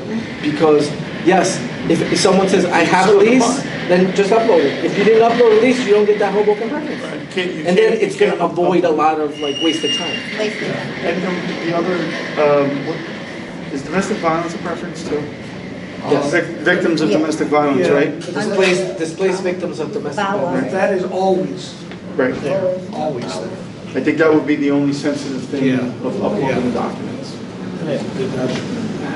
Yeah, I do have a lot of questions about that, because there are just a number of unfortunately marginalized groups. I'm sorry, there's the number of... A number of marginalized groups, a number of preferences. I don't know how those preferences work in order or in tandem or waiting. I don't know if you could help me to understand that. So for example, okay, what happens if you have a Hoboken veteran versus a veteran that's out of state? We got two different veterans. Yes, that would be more preference. All right, but what if that veteran from out of state is homeless, but the one that's in Hoboken still has that lease that's homeless? I'm just curious how I that think works. veterans supersedes it, right? Well, no, Doesn't but it? he's right in the sense that they add up. So you can have more than one preference. You could be a veteran that's displaced, you could be a veteran that's from Hoboken, and then you would have a veteran, and then you would have the Hoboken preference. So you the have points more add than up. one The points add up, preference, yes. but veterans overall have. Well, what it is If they it's have a the single most preference. I just got, is all talking at once? What it is veterans have more weight. So preferences are on a point system. Okay. So veterans have 3 points, Hoboken has 2 points, everything else has 1. Okay. So you can never preference, a Hoboken person. That was kind of like, you know. So then, just to, again, for the benefit of the record, is it, how much of the weighting comes from the federal government versus how much of the comes from the state versus 100%? Our preferences are set by our commissioners. We Other than pick the other than veterans, veterans. yeah, the veterans comes from the federal. Right. So I would suggest, like the director said, that we review exactly what kind of preferences we have on the table. We need to be. And if I could just add, if we're gonna remove it today, all three of the resolutions, could we also just put it all down on paper, so. Exactly. So we have it, right? That's what I So, wanna do. yeah, absolutely. Commissioner, that's what I want to do. If want I, clarity. sorry, if I may, Director, and if I may, Commissioner, actually, that was done prior to this, but it seems like that may need a little bit of clarification. Yeah, let's tweak it, So yeah. that was done, will be done, and that procedure will be laid out clearly prior to the reopening of any waiting list. It will be, I assume, in your packet whenever it's considered again, and it will be posted on the website and distributed. I think that works better. We want Prior to the clarity. opening. Yeah, without a doubt. That's not what I'm hearing. It's always our biggest complaint, it's always our biggest fear. Yes. You know, so we want to make sure we're able to explain it, and every one of us wants to be able to make sure we can explain it to Not anyone only and explain everyone. it and understand it, because at the end of the day, we're the ones that get questioned That's right. about it. Yep. Okay, that's awesome. So we'll remove, So 5, 6, and 7, am I correct? So we would have to. 4, 5, 6. 4, 5, 6? 6. Yeah, after many years being on this board, having gone through this process and talking with residents, talking with staff, it's good to get a refresher, so thank you, Frank. And because this subject does come up. A lot. So we would have to put a motion on the board to table resolutions 4, 5, and 6, correct? Correct. There is currently a motion and a second to consider number 4, but if what you proposed happens, that would resolve that issue. Okay. So could we, Motion to motion to table. Motion to table resolution 2024-0304, 0305, and 0306. Motion. Second. Questions, concerns? Director, call the roll. Reverend Anthony Forbes, Yes. Andrew Impastato, Yes. Barbara Reyes. Yes. Michael Russo. Aye. James Yes. Sanford. Yeah. Did you Yes. hear me? We heard you, Andrew. Yes. Erica Seitzman. Yes. That leads us to 7. Okay. Resolution number 2024-307, a resolution of the Housing Authority of the City of Hoboken to purchase a security network switching upgrade. Motion. Second. Questions, concerns? Director, call the roll. Anthony Forbes, Yes. Andrew Impastato, Yes. Barbara Reyes. Yes. Michael Russo. Aye.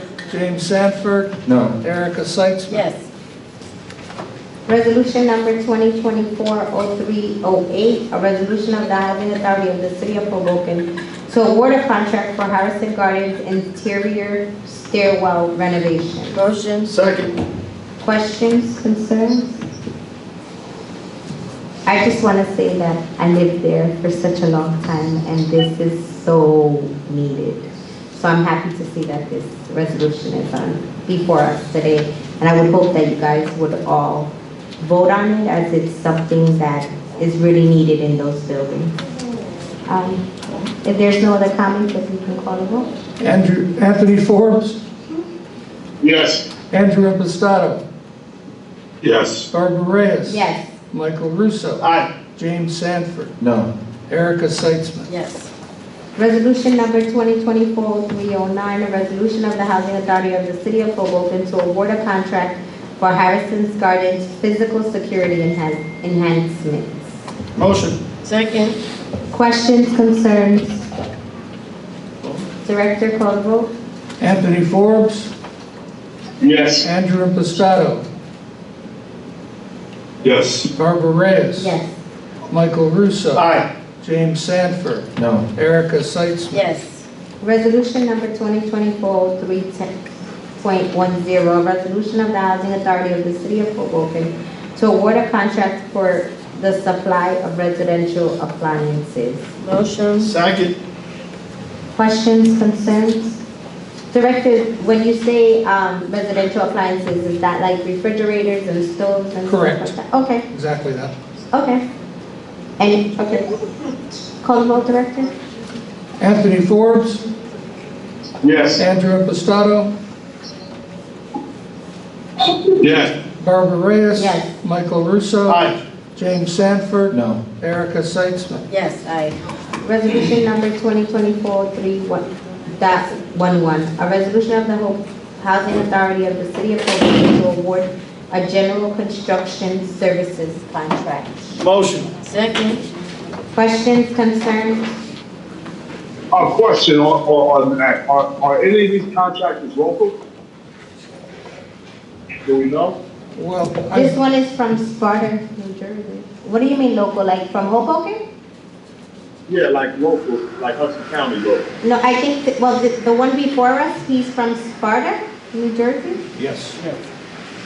Only one But I cannot- think it was open to everyone if they didn't put in. it was. Yeah. There was a bidding process on this. This was a contract that was bid last year with an option of a one-year extension, and we're at the same rates. So we are proposing that we extend this contract for 1 year. We've had a very good No, experience. Mr. Recco, this it's a new bid. It was bid 2 years ago. We exercised the option to extend, and we did a brand new solicitation. That was this year, Emma? To Reverend Forbes' question, this is not a Hudson County contractor. However, they've been very responsive in the past as far as our needs. And this would include an authority option for a second. No, I'm just asking if any, I'm just asking if any local vendors applied. No, they didn't. There was only one bid. Okay. Thank you. Madam Chair, Yes. question, and not that I necessarily have an issue with this contract, but what I do have an issue with is that for some time now, I've been trying to get a direct hire agreement in place with some of our other unions. Whether it's the plumbers union, whether it's the carpenters, whether it's the electricians, to really have the ability for those individuals to be directly hired by the authority, let them utilize their skills. We could set parameters on that. We don't necessarily have to pay for health benefits. That's all being paid through their union. It's a really good program. And we do that already with Local 55. That's correct. I would really like to explore that option again because I think there's a way for us to kind of save a little bit of money. We don't have to have a large contract. We don't have to have somebody on basically retainer. We could hire those individuals. When they're done with certain projects, we could lay them back off. We could rehire them. If we have that type of agreement, we may be able to save ourselves some money over the long haul.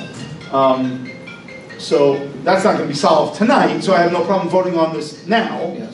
But I think it's something that we absolutely have to explore, and I know we've run into some issues with HUD, but I think we're past that troubled status from a financial standpoint, and I think we now have a little bit more of our own autonomy to do a little bit more. So I would hope that we could kind of continue down that road and maybe explore that. I would agree with you, and after these inspections, we may be past the trouble completely, which would really give us the autonomy to do that much better. Right. So I agree with you, and I would think that I would like to work with you and the rest of the board so that when this comes around again this coming year, that we've already really turned that inside out. Yeah. Sammy, I'm sorry to cut you off, but Sammy, you wanted to?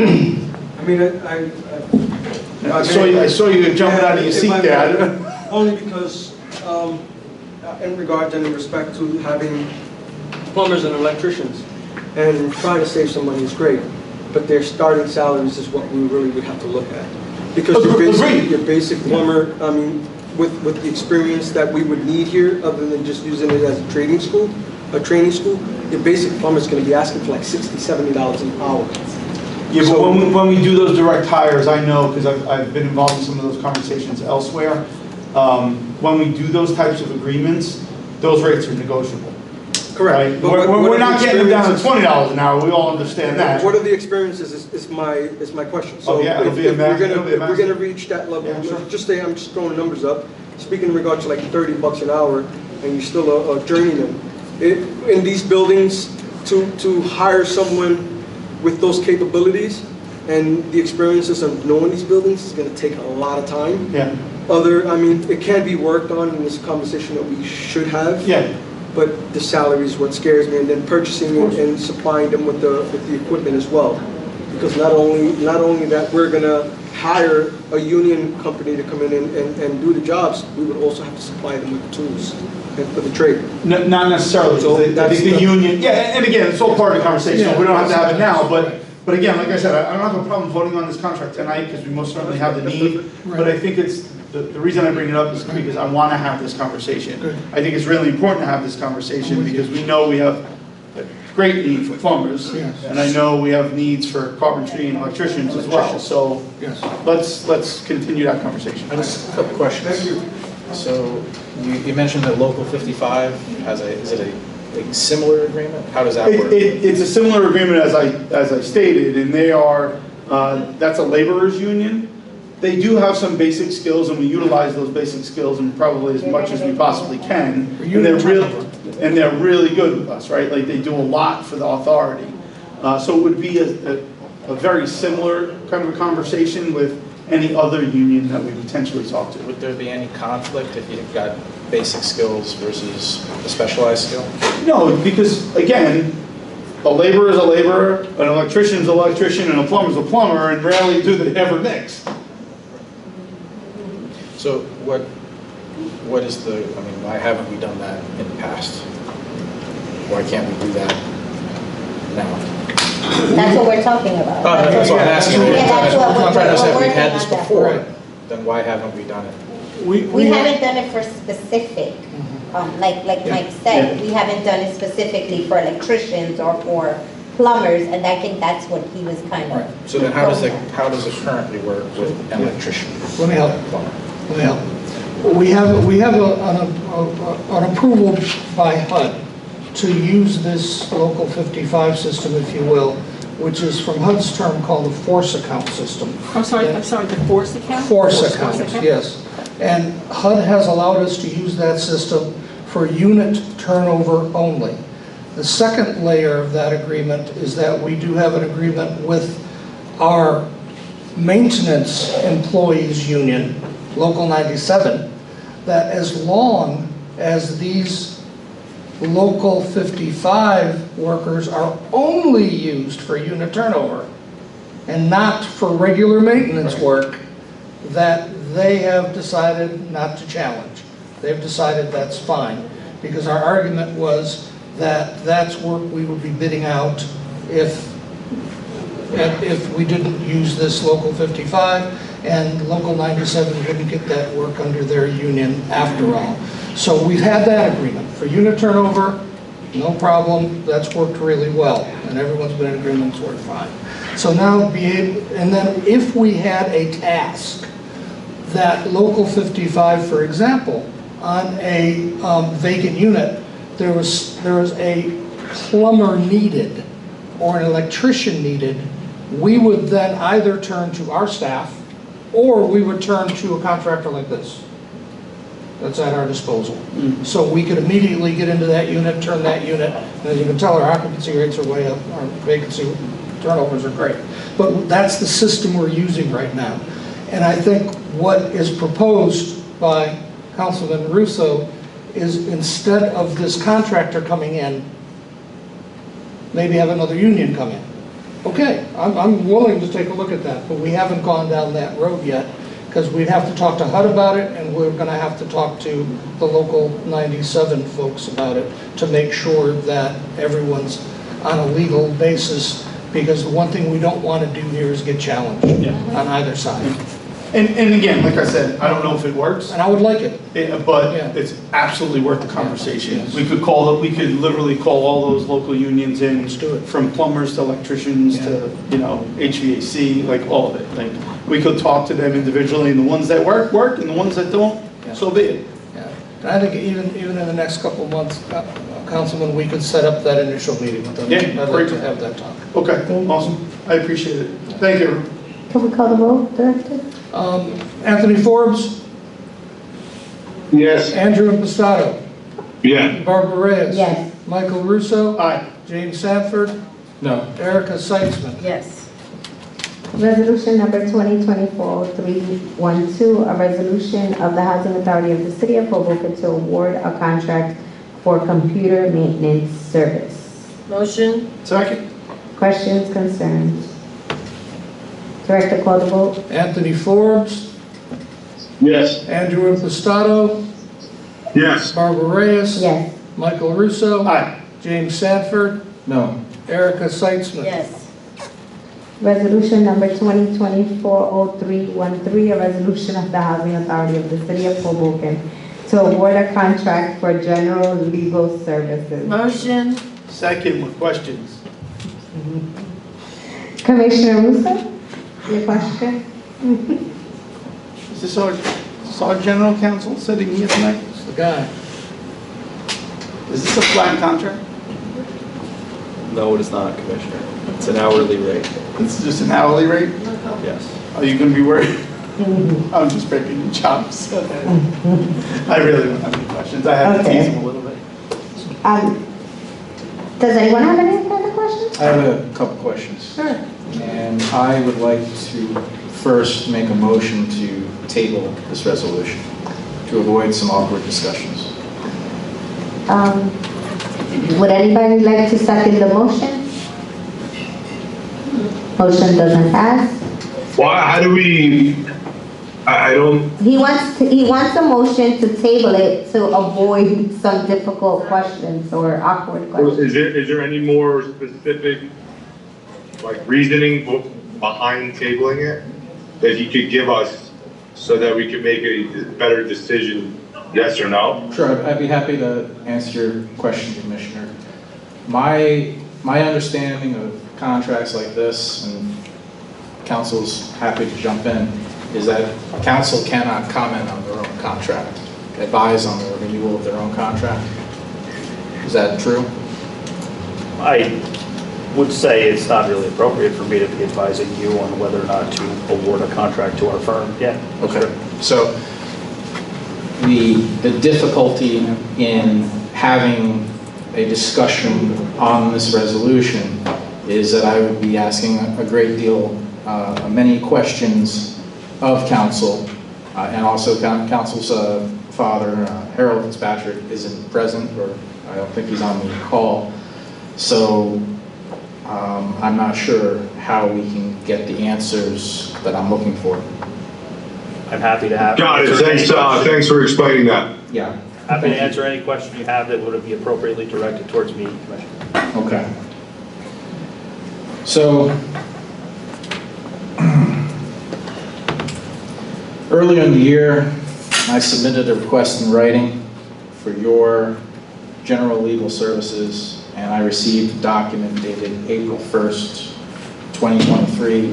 Is that the existing contract? I believe it is, Commissioner. Okay. And I had requested in writing from council, from your father, this document several times in November and December of 2023. Why wasn't the document given to me at that time? Because I believe you weren't following proper protocols, Commissioner. And what protocols were those? That the document should correctly be requested from the contracting officer of the authority, which is not our firm, it's the executive director. I see. And then after clarifying that, there was a revision. I need to interrupt, but are these questions in relationship to the resolution that we're about to vote on? Yes, they are. Okay, sorry. Thanks. It's okay. So after repeatedly asking for these documents, the board then amended the policy to give you extra time. Is that correct? 2 weeks? to give me extra time. You time? Yeah. Extra weeks, Yeah. okay. So eventually, I got, Yeah, it's actually- after 2 weeks, It's actually approximately 2 14 business days. 14 business days. And I for the eventually- record, I don't believe it was extra time. I believe it was just setting a defined period of time. Right. Well, at the time that I had asked repeatedly, I mean, the can kept getting kicked down the road. That's my view of it. But getting back to your agreement here. So this document dated April 1st, 2023, is the language of this contract any different than the language of the contract that's being considered under Resolution 2024-03.13? That's a question that I would feel more comfortable referring to the director or maybe possibly to Emily. Okay. No, I don't anticipate any changes, if that's what you're. So the text of this document is the same as the one that's currently before the board? Yes. Okay. Is that true, Emil, as well? I mean, not true, but can you please confirm that?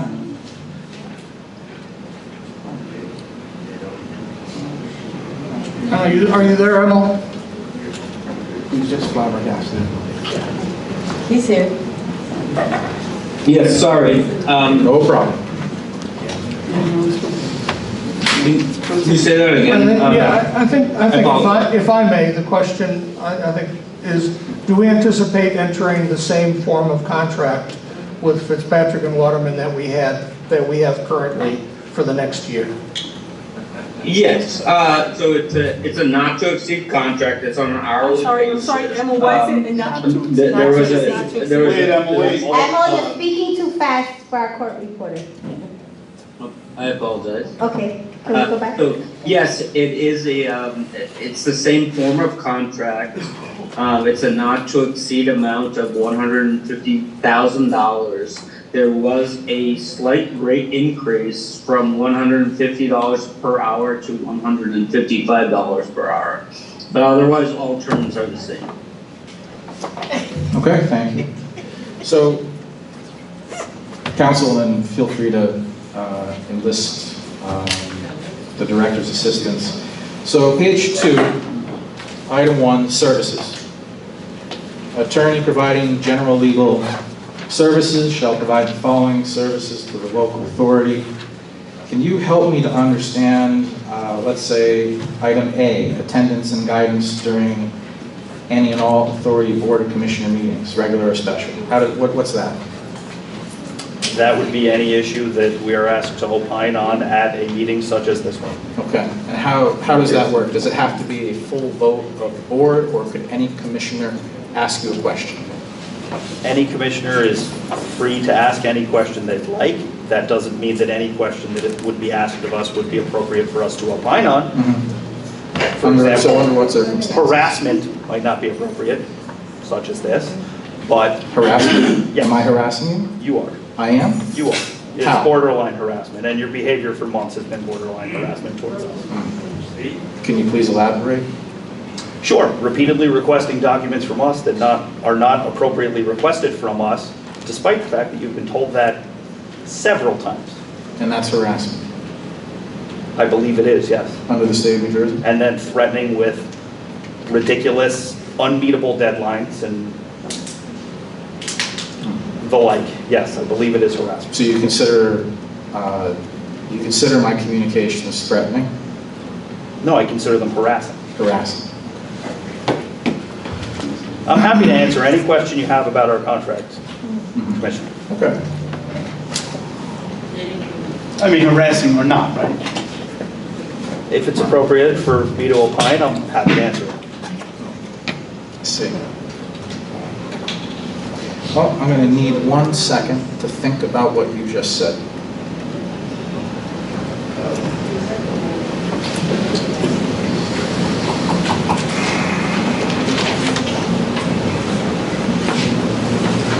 Do we have any further questions? I'm sorry, I just want to Just a move moment, this.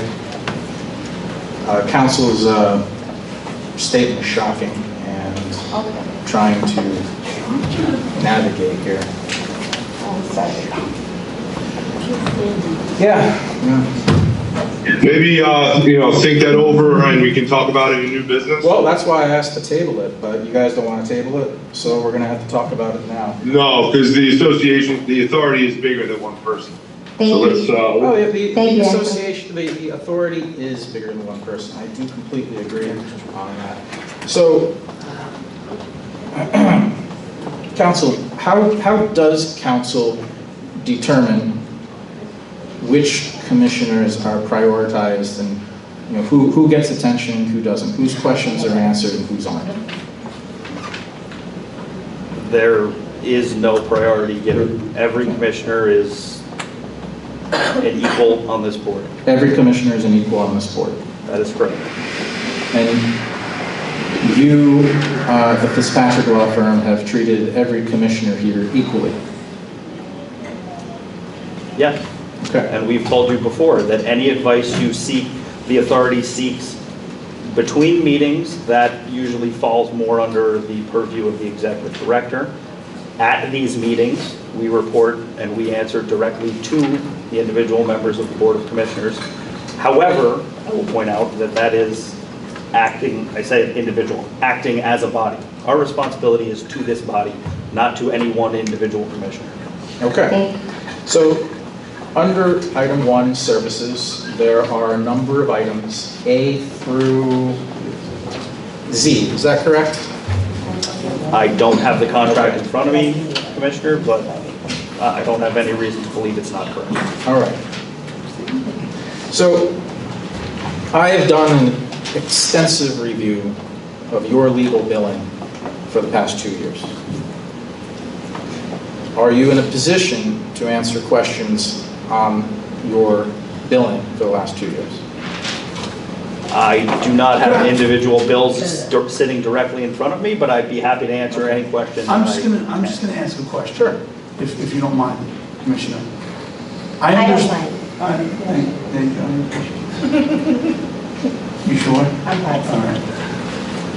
I understand you got a gripe with past billing and things like that.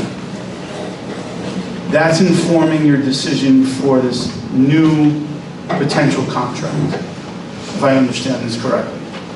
However, I don't think it has bearing on the new contract. I think you have a different opinion, at least of myself. I would really like to settle whether we're going to approve a contract for legal services.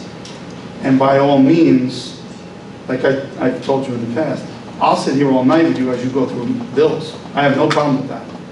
I just don't want to, I don't want to conflate that issue with the contract, right? Because then, when we talk about other contracts, are we going to always revisit the past billing, or are we going to revisit the other stuff, right? And they may all be legitimate gripes. I'm not saying one way or the other. I just want to move forward with the business that we have to move forward, and then handle that stuff just at a different point. Just my 2 cents on it.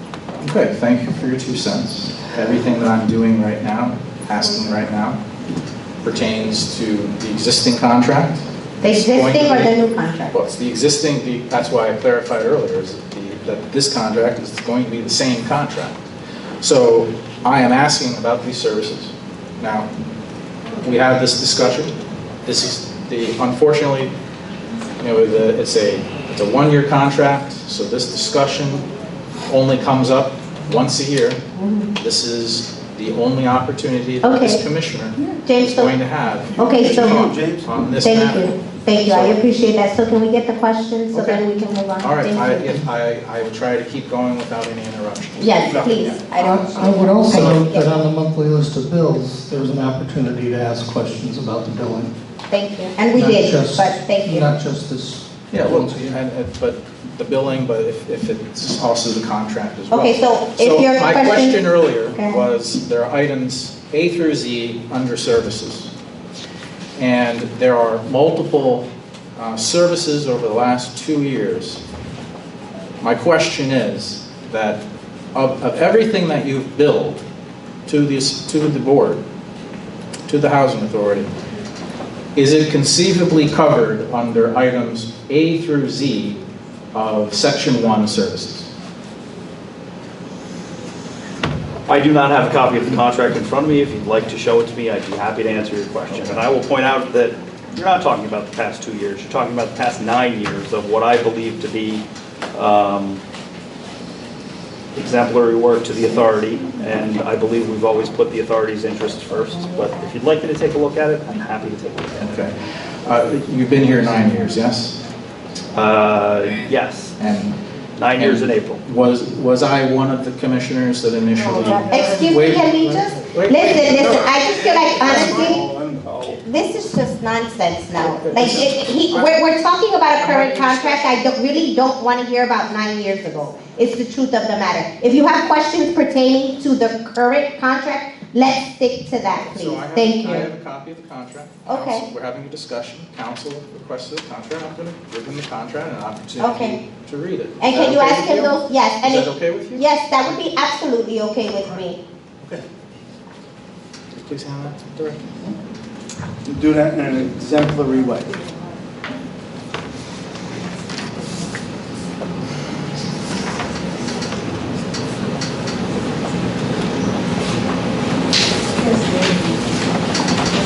How long did we get that? How long did we get the contract? How long did we get that? No, I don't have time.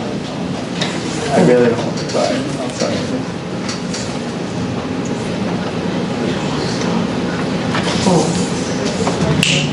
Hit the ball, Mom. What? Oh, yeah, we need some ball mark. Yeah, right? One love. Can you repeat your question, please, Commissioner? So, of the approximately 2 years of billing that I requested in writing, there are a number of services that you charge.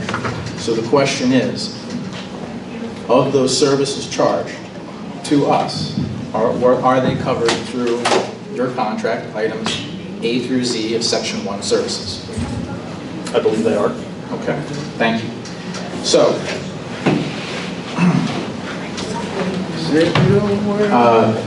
approximately 3-4 months ago maybe, there were a number of incidents or billable points contained within your billings. And a separate report requested by Commissioner Impastato was regarding the alleged amount of time that Commissioner Sanford was, that your firm has had to deal with Commissioner Sanford. Are you familiar with that? I am. Did you or your father prepare that? Our office prepared it. Okay. So,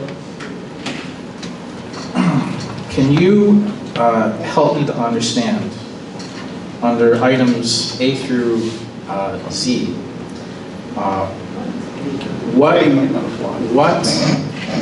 under what authority of service, which of these services were you providing in the preparation of the resolution to censure this commissioner? I don't agree with the premise. Okay, I would be happy to discuss the premise with you. But how does A that resolution to censure this commissioner was prepared by your firm, and I'm trying to understand. At the request of the board, correct? At the request of the board. You're saying that? That was at the request of the board. Yes. Which board members? Well, I'm a member of the board. I did not request it. I believe it was multiple board members. Multiple board members. So, counsel, can you help me to understand which one of those board members requested? This has nothing to do with the current contract. This absolutely has everything to do. No, this does not. This has to do with your personal matter and the fact that you were sanctioned and everything else, and it has absolutely nothing to do with the new contract in place. Madam Chair. I think this is something that should not even be discussed right now, honestly, Matt, and I think that if we do not have a motion to table this, then I ask that we move forward. I think we've given enough time to Commissioner Sanford. I think we have given him enough time to Commissioner Sanford to ask all his questions.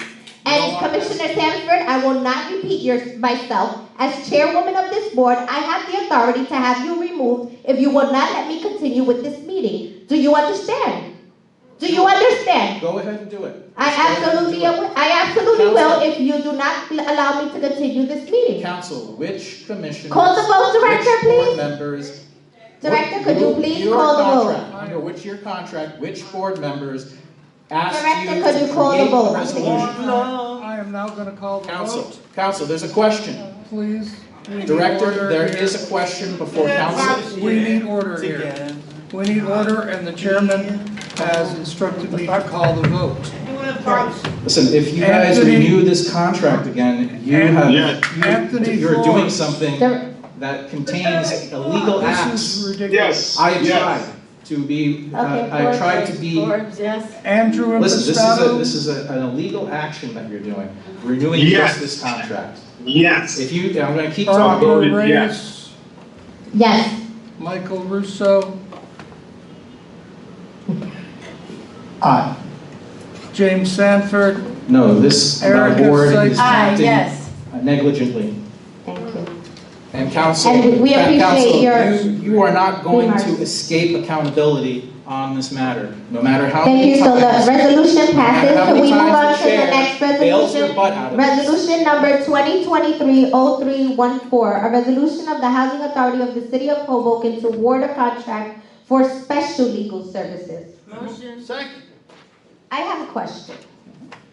Yes. Oh, I'm sorry. Don't jump ahead of yourself, Commissioner Forbes. I know we all want to get out of here. But my question is, I just want an understanding. Manfredi is not he handles special litigation. So when we are sending emails, should he also be CC'd on the emails? Or is that appropriate? Is that inappropriate? No, I just need to understand No, that. he should not unless he's directly involved in the case. Our Okay. general legal issues are handled by Fitzpatrick and Waterman. If we have, for example, a lawsuit against us, it may be assigned to Joe Manfredi, but you would know that at that point. Okay. On general legal stuff every day, no, Manfredi is not retained for that purpose. Okay, perfect. I just wanted to understand that. There's no further questions on my behalf. Yes, sure. I have a question. In a situation where a commissioner was acting outside of this board or their capacity in this board, would that be like a special legal kind of thing, or is that something that is going to be handled in-house, or is that, like for example, like if somebody utilized their title like in a condo board dispute or something, trying to represent themselves as being, you know, a commissioner on the housing authority to kind of push themselves in that world when it has nothing to do with the housing authority. Is that like a special legal counsel, or would that come before you as a general legal counsel? As the executive director, I would assign that to the general legal counsel. Okay, just wanted to know. Thanks. Thank you. Any further questions? Sorry, what is can you clarify the purpose of your question? I mean, you've asked questions to me. I'd like to ask questions to you. What are you referring to specifically? No, like when things happen outside of this board, right? So if a member of this board tries to overstep their bounds and goes beyond what the duties of a board member is that going to be handled in-house, or would that be outsourced to the special legal counsel? Because is it a special circumstance, or is it really just a general circumstance? That's really what the question is. I understand the question, and I was getting to that very question because council. I think I did it in 10 seconds. So Okay. Okay, great. So Thank you. now Councilman Russo has helped to. Appreciate it. Okay, but we're not Councilman speaking Russo on has helped to Fitzpatrick's clarify the question. You're welcome. So thank you. contract Council, anymore. can you answer the question? No, What you don't happens- have to, Matt. what We have happens moved when on you from that. exceed your Council. contract? Council, we have moved on from that. I will prefer that you do not answer We have that. not moved on. We are now on the resolution moved on. to award not the moved on. contract for special legal services to Manfredi Esquire. So are we, We had a Can we- motion in a second. we have a motion and a Yeah, second? motion. Okay, so can we call the vote, Director? Again, Anthony Forbes, Mr. Forbes? I can come in now? Yes. Yes. Andrew Impastato, Yes. Barbara Reyes. Yes. Michael Russo. Aye. James Sanford. Abstain. Erica Sykes. Yes. A resolution number 2024-0315, a resolution of the Housing Authority of the City of Hoboken to award a contract for resident services programs providers. Questions, concerns? Motion? Second. Questions, concerns? I'm jumping ahead of myself. Call the vote, Director. Anthony Forbes, Yes. Andrew Impastato, Andrew? Yeah. Yeah. Barbara Reyes, I abstain. Michael Russo. James Sanford, No. Erica Seitzman. Yes. Thank you. Madam Chair? Yes.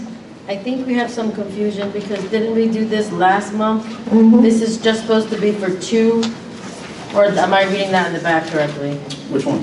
Yeah, I think, I believe that this was supposed to be just for Hive and, Yeah, it is. If you read this, it's in the wording. the whereases are perfect. just a repetition. Oh, I see it, perfect. And saying that last time we approved 6. And No, I now see it we're here, no on problem. those. So So we just the approved vote those. that the board just took is with respect to Hope. Oh, Specifically, right. and Madam Chair, perfect. Okay. Thank you. Resolution number 2024-0316, a resolution of the Housing Authority of the City of Hoboken to award contract for resident services program providers. Motion? Second. Questions, concerns? Call the vote, Director. Anthony Forbes, Yes. Andrew Impastato, Yeah. Barbara Reyes, Yes. Michael Russo. James Sanford, No. Erica Seitzman. Yes. Resolution number 2024-0317, a resolution of the Housing Authority of the City of Hoboken to extend the contract for electrical services. Motion? Second. Questions, concerns? Call the vote, Director. Andrew Forbes, Andrew Forbes, Andrew Forbes, I like that combo. Who's trying to get to the meeting? I like both of you. Hey, I know it's 9:14, but who is Andrew Forbes? All right. Size and speed in the NBA, baby. Let's try it again. I know that's white chocolate number 2. I get it. Yes. So can we try Anthony Forbes? Yes. Okay. Yeah. How about Reverend Impastato? I'm sorry. Definitely not. Andrew Definitely Andrew Impastato. Barbara Reyes. Yes. Michael Russo. James Sanford. No. Erica Seitzman. Yes. Resolution number 2024-0318, a resolution of the Housing Authority of the City of Hoboken to extend the contract for landscaping services. Motion. Second.